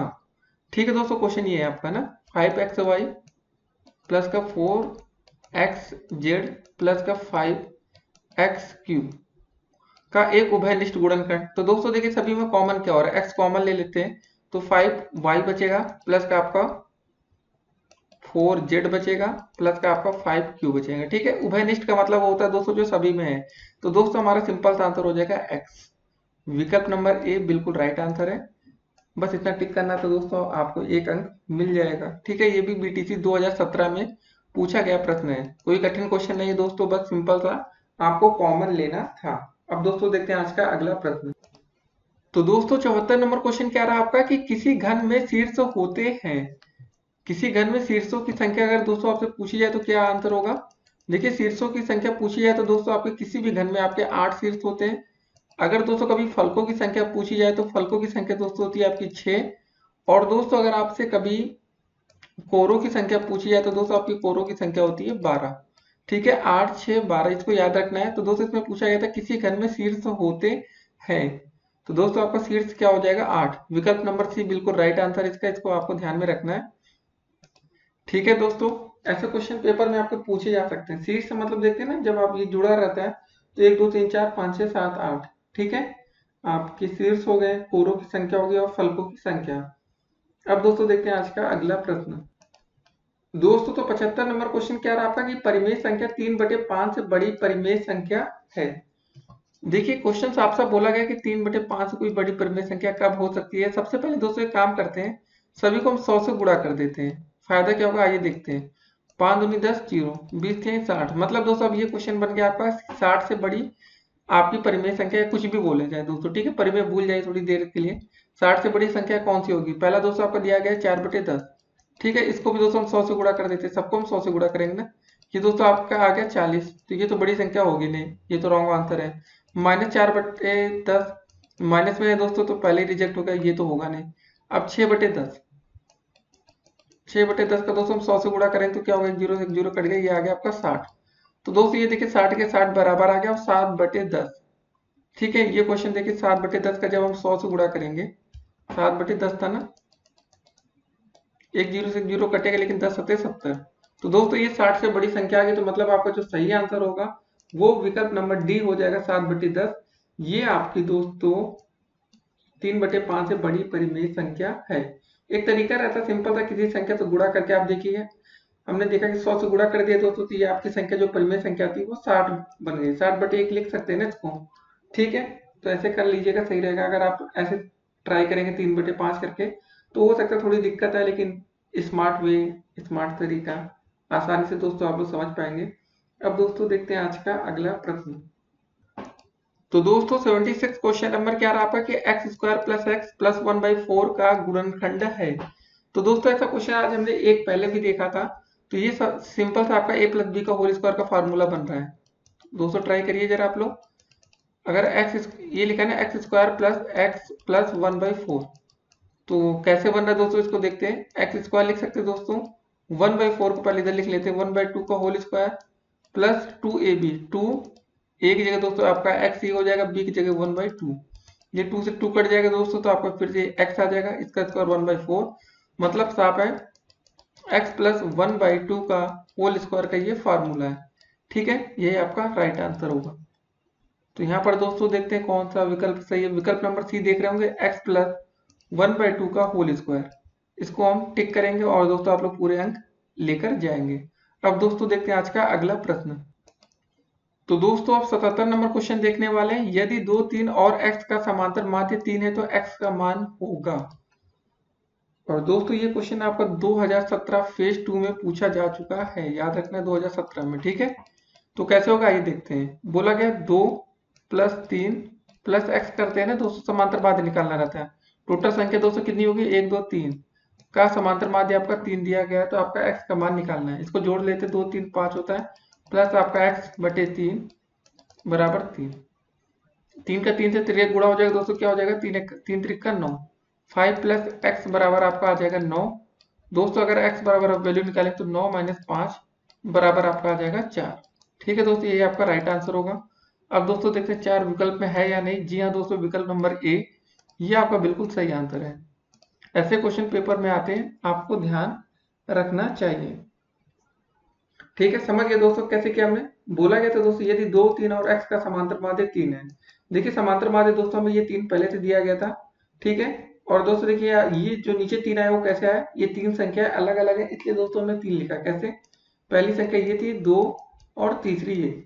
200 जितनी संख्या होती है 200 उतना नीचे लिखा जाता है। अगर 4 संख्या होती तो यहाँ 4 लिखते, 5 होती तो 5 लिखते हैं। बस सिंपल सा तरीका अपना है। अब दोस्तों देखते हैं आज का अगला प्रश्न। तो 278 नंबर क्वेश्चन क्या रहा आपका कि 2/x - 1 + 3/1 - x का मान होगा। कैसे लिखा आइए दोस्तों देखते हैं। पहले 2/x - 1 प्लस का 3/1 - x का मान आपको बताना है। तो कैसे करेंगे दोस्तों, सोचिए जरा, आप लोग भी थोड़ा दिमाग लगाइए। एक काम कर सकते हैं दोस्तों, इस प्रश्न में हम लोग क्या कर सकते हैं, ये दोस्तों लिखा 2/x - 1 लिखा है ना। दोस्तों एक काम करेंगे जरा, ये वाला यहाँ पर 3/1 माइनस का कॉमन ले लें तो क्या हो जाएगा दोस्तों, आपका x माइनस वन हो जाएगा। ठीक है, माइनस कॉमन ली तो माइनस पहले आ गया, कुछ भी दोस्तों हम चेंजेस नहीं कर रहे, इतना लिखे रहने देते हैं, ये माइनस ऊपर ले जाते हैं इस बार, 2/x-1। ठीक है, माइनस का चिन्ह आ जाएगा बीच में, 3/x-1।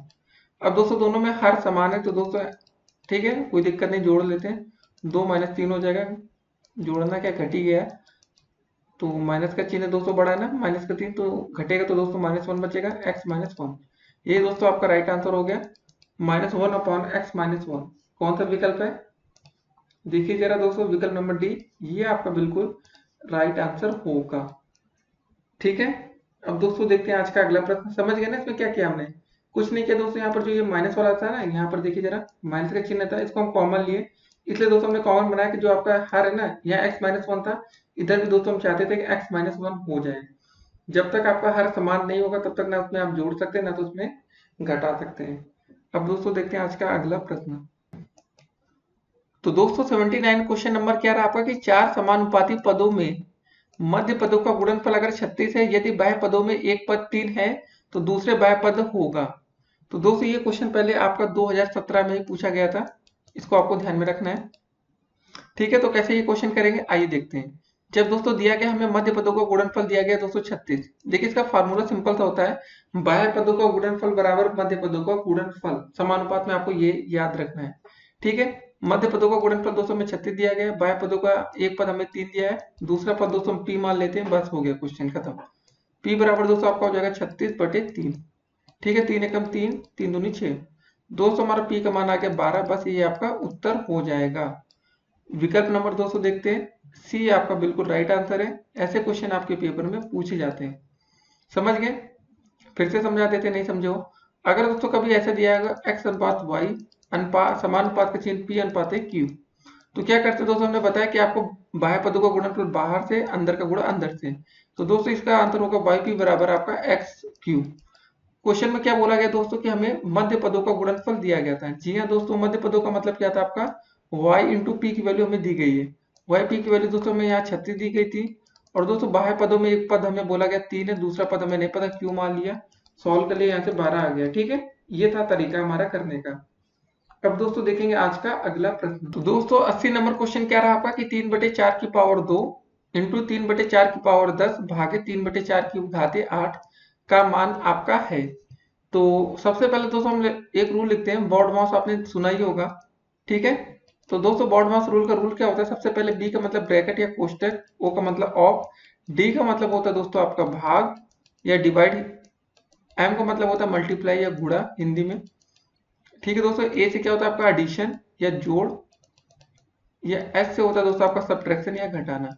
दोस्तों कभी भी आपके पास गुणा भाग जोड़ घटाने के दोस्तों क्रम आपको दिखे तो सबसे पहले आपको दोस्तों क्या करना होगा, सबसे पहले हम करेंगे भाग, फिर करेंगे गुणा, फिर करेंगे जोड़, और लास्ट में करेंगे घटाना। ये होता है आपका तरीका करने का। सबसे पहले दोस्तों यहाँ पर हमें भाग का चिन्ह दिख रहा है ना, इसको सॉल्व करेंगे। देखिए जरूरी होता है, यहाँ पर जोड़ और घटाने के चिन्ह नहीं दे तो कोई अंतर नहीं पड़ेगा, लेकिन फिर भी आपको ये तरीका पता होना चाहिए। 3/4 की पावर दोस्तों दिया गया आपका 2, गुणा का चिन्ह है बीच में, 3/4 की पावर दोस्तों दिया गया आपका 10, और भाग का चिन्ह है 3/4 की पावर दिया गया है 8। ठीक है, भाग कर लेंगे, ये क्या हो जाएगा दोस्तों आपका 3/4 की पावर 2 जैसे था वैसे लिख लेते हैं, इंटू में 3/4 की पावर 10, ये दोस्तों आ जाएगा बटे में 3/4 की पावर 8। दोस्तों देखिए सेम संख्या लिखी है ना, जब घात ऊपर जाएगी तो क्या हो जाएगी, माइनस में हो जाएगी।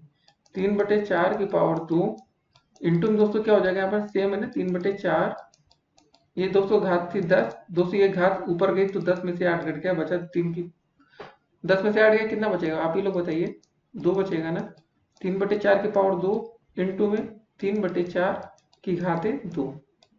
ठीक है दोस्तों, बस गुणा कर लीजिए, सेम सेम है ना, तो ये हो जाएगा आपका 3/4, गुणा में आपकी घाते क्या होती है दोस्तों, जुड़ जाती है, 2 + 2 कर देंगे, आपका आंसर आ जाएगा 3/4 की घाते 4। अब दोस्तों देखते हैं आंसर किस में दिया गया है, इसको सॉल्व कर लेते हैं। 3 की पावर 4 कितना हो जाएगा दोस्तों, 3 × 3 ऐसे लिख लेते हैं 4 बार। ठीक है, बटे में 4 4 बार लिखेंगे, 1 2 3 4, 3 3 का 9, 3 27, 27 3 होता है आपका 81, 4 चौके 16 चौके 64, 64 चौके 256। 81/256 दोस्तों देखते हैं क्या विकल्प में है। जी हाँ दोस्तों, विकल्प नंबर बी आपका बिल्कुल राइट आंसर है। ऐसे क्वेश्चन आपके पेपर में पूछे जा सकते हैं, तो ध्यान में आपको रखना चाहिए। ठीक है दोस्तों, इसका सही आंसर होगा विकल्प नंबर बी। अब दोस्तों देखते हैं आज का अगला प्रश्न। तो दोस्तों 81 नंबर क्वेश्चन क्या रहा आपका कि x⁻6 भागे x⁻7 का मान होगा। क्या क्वेश्चन है आपका दोस्तों, x⁻6 अपान में x⁻+−7 का मान होगा। दोस्तों बस सिंपल सा क्वेश्चन है, x⁻6 है ना, जब दोस्तों ये x⁻7 ऊपर जाएगा तो ये प्लस में चिन्ह आ जाएगा। बस दोस्तों सॉल्व कर लीजिए, -6 और +7 जोड़ेंगे तो कितना हो जाएगा आपका प्लस का 1। ठीक है, x⁻+1 ये आपका होगा राइट आंसर। ठीक है दोस्तों, तो ऐसे क्वेश्चन आपके पेपर में आते हैं, तो इसको टिक करेंगे और आप लोग अपने पूरे अंक प्राप्त करेंगे। ये क्वेश्चन दोस्तों आपका बीटीसी 2018 में पूछा जा चुका है, तो आपको ध्यान में रखना है। ठीक है ना, क्या कैसे किया हमने दोस्तों, क्वेश्चन आपको समझ में आ गया होगा। तो चलिए दोस्तों देखते हैं आज का अगला प्रश्न। देखिए, अगर कोई भी प्रश्न अगर आपको समझ में ना आ रहा हो तो आप लोग कमेंट कर सकते हैं, कमेंट बॉक्स आपका है, जितना मन करे उतना कमेंट करिए दोस्तों, आप लोग को उसका रिप्लाई अगले वीडियो के माध्यम से दे दिया जाएगा। तो दोस्तों 82 नंबर क्वेश्चन क्या रहा आपका कि x² -4 अपान में x+2 का होल स्क्वायर का न्यूनतम रूप होगा। ठीक है भाई, काट पीट के कितना छोटा किया जा सकता है ये पूछा गया है। x² -4 अपॉन x+2 का होल स्क्वायर। ठीक है, कितना काट सकते हैं आइए देखते हैं। आपने एक फार्मूला पढ़ रखा होगा, a² - b² बराबर आपका होता है a+b और आपका होता है a- का b। पढ़ा है ना। तो दोस्तों यहाँ पर क्या लिखा है, ध्यान देने वाली बात है, क्वेश्चन में x² लिखा है, 4 को क्या लिख सकते हैं दोस्तों, 2 का स्क्वायर लिख सकते हैं ना, बस ये से छोटा कर सकते हैं क्वेश्चन को, और कहीं तो कुछ है नहीं। x+2 का होल स्क्वायर। दोस्तों जब हम यहाँ a+b a-b का फॉर्मूला यूज करेंगे तो क्या हो जाएगा आपका, सबसे पहले x+2, फिर दोस्तों होगा आपका x-2 अपान में x+2 का होल स्क्वायर। दोस्तों यहाँ पर देखिए कितनी बार आया है, x+2 का 1 बार आया, यहाँ पर दोस्तों 2 बार आया था तो 1 बार कट जाएगा, तो यहाँ पर एक घात और बचेगी। कितनी घात बचेगी दोस्तों, 1 बचेगी ना। तो आपका जब इसको सिंपल कट पिट कर लेंगे तो दोस्तों x-2 अपान में आपका बचेगा x+2। यही आपका राइट आंसर होगा, इसी को टिक करेंगे। x-2 अपान x+2 कौन सा विकल्प है दोस्तों, देखते हैं। विकल्प नंबर बी आपका बिल्कुल सही आंसर है। ठीक है, इसको टिक कर लेंगे। ये था दोस्तों हमारा आज का 82 क्वेश्चन नंबर। अब दोस्तों देखते हैं आज का अगला प्रश्न। दोस्तों तो 83 नंबर क्वेश्चन क्या दिया गया है कि एक घन की कोर अगर 4 सेंटीमीटर हो तो उस घन में कोरों की संख्या आपको बतानी है। देखिए दोस्तों, अभी हमने सीट्स वाला क्वेश्चन देखा था जिसमें बताया था घन से हमें दोस्तों मतलब है, घन की कोर की लंबाई से हमें मतलब नहीं है। तो दोस्तों हमारा 83 क्वेश्चन नंबर का आंसर क्या होगा, कोरों की संख्या दोस्तों हमने क्या बताई थी अभी थोड़ी देर पहले आप लोग को, 12। किसी घन में कोरों की संख्या होती है हमारी 12। ठीक है, इसको टिक करेंगे, यही आपका राइट आंसर है। अब दोस्तों देखते हैं आज का अगला प्रश्न। तो दोस्तों 84 क्वेश्चन नंबर क्या दिया गया है कि log 169 बेस 13 का मान होगा। इसको कैसे कर सकते हैं आइए देखते हैं। log बेस में 13 लिखा है ना, 169 लिखा है यहाँ पर। इसको दोस्तों अगर हम 169 को क्या लिख सकते हैं, जरा ये सोचिए। इसको दोस्तों 169 को हम 13 का स्क्वायर लिख सकते हैं ना, ये बेस में 13 है आपका। जब दोस्तों स्क्वायर रहता है तो ये 2 कहाँ आ जाता है दोस्तों, आगे आ जाता है। 2 log 13 बेस 13। देखिए बेस हम नीचे वाले को कहते हैं। अब दोस्तों कभी भी बेस अगर इक्वल है तो उसकी वैल्यू हमेशा 1 हो जाती है। 2 गुणे 1, 200 वैल्यू क्या क्या इक्वल हो गई थी हमारी, समान हो गई थी, एक 13 ये एक 13 ये। अगर दोस्तों यहाँ पर log 10 बेस 10 लिखा हो या कोई भी बेस सेम लिखा है तो उसका मान हमेशा 1 हो जाता है। तो 2 गुणे 1 बराबर आपका 2 हो जाएगा। यही आपका आंसर होगा इस प्रश्न के लिए। तो दोस्तों हमारा सही आंसर क्या है, विकल्प नंबर डी के साथ जाएंगे आप लोग, जहां 2 लिखा है इसी को टिक करेंगे, सही करेंगे और आप लोग 1 अंक अपने प्राप्त कर लेंगे। अब दोस्तों देखते हैं आज का अगला प्रश्न। तो दोस्तों 85 क्वेश्चन नंबर क्या रहा आपका कि अर्धवृत्त में स्थित कोण का मान होता है। देखिए दोस्तों अर्धवृत्त में बना कोण हमेशा समकोण होता है, सभी बच्चों ने बचपन से पढ़कर आए। तो दोस्तों इसका सही आंसर होगा विकल्प नंबर सी, ये बिल्कुल आपका राइट आंसर है। तो दोस्तों आज हमने देखे 85 क्वेश्चन। जी हाँ दोस्तों, 85 क्वेश्चन दोस्तों आज हमने देख लिया है। उम्मीद करते हैं दोस्तों आपको सभी प्रश्न समझ में अच्छे से आ गए होंगे।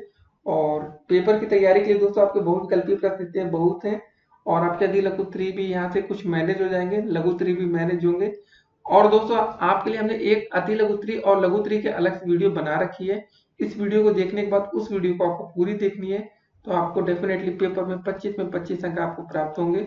ठीक है, अगर आप लोग चाहते हैं हमसे व्हाट्सएप पर जुड़ना तो आप लोग दोस्तों हमें मैसेज कर सकते हैं। हमारा व्हाट्सएप नंबर लिख लीजिए दोस्तों आप लोग, अगर आप तक अभी तक आप तक हमारा व्हाट्सएप नंबर ना हो, 8738079216। ये दोस्तों हमारा व्हाट्सएप नंबर है। आप लोग इस पर मैसेज करके हमसे जुड़ सकते हैं। अगर आपको कोई डाउट्स हो, कुछ भी हो, तो आप लोग हमें मैसेज करिए। देखिए दोस्तों, आप लोग के पर्सनली क्वेश्चन के मैसेज का रिप्लाई इस व्हाट्सएप से नहीं होगा। अगर आपको कोई क्वेश्चन नहीं आ रहा तो आप लोग सोचिए कि मैसेज करके रिप्लाई पा पाए, तो दोस्तों इतना आसान नहीं होता, क्योंकि हर सेमेस्टर के बच्चे, यूपी टेट सी टेट के बच्चे हमसे जुड़े हैं। तो दोस्तों आप लोग को जो रिप्लाई होगा फिलहाल वो यूट्यूब पर ही कर दिया जाएगा। तो चलिए दोस्तों, अगर आप लोग हमारे चैनल पर नए हो तो चैनल को सब्सक्राइब कर लीजिएगा, जिससे कि आने वाली सभी वीडियो की नोटिफिकेशन आप तक मिलती रहे। वीडियो को अपने अधिक से अधिक दोस्तों ग्रुपों में शेयर करिए, और वीडियो पसंद आई तो लाइक करना ना भूलें। फिर मिलते हैं, स्टे कनेक्टेड।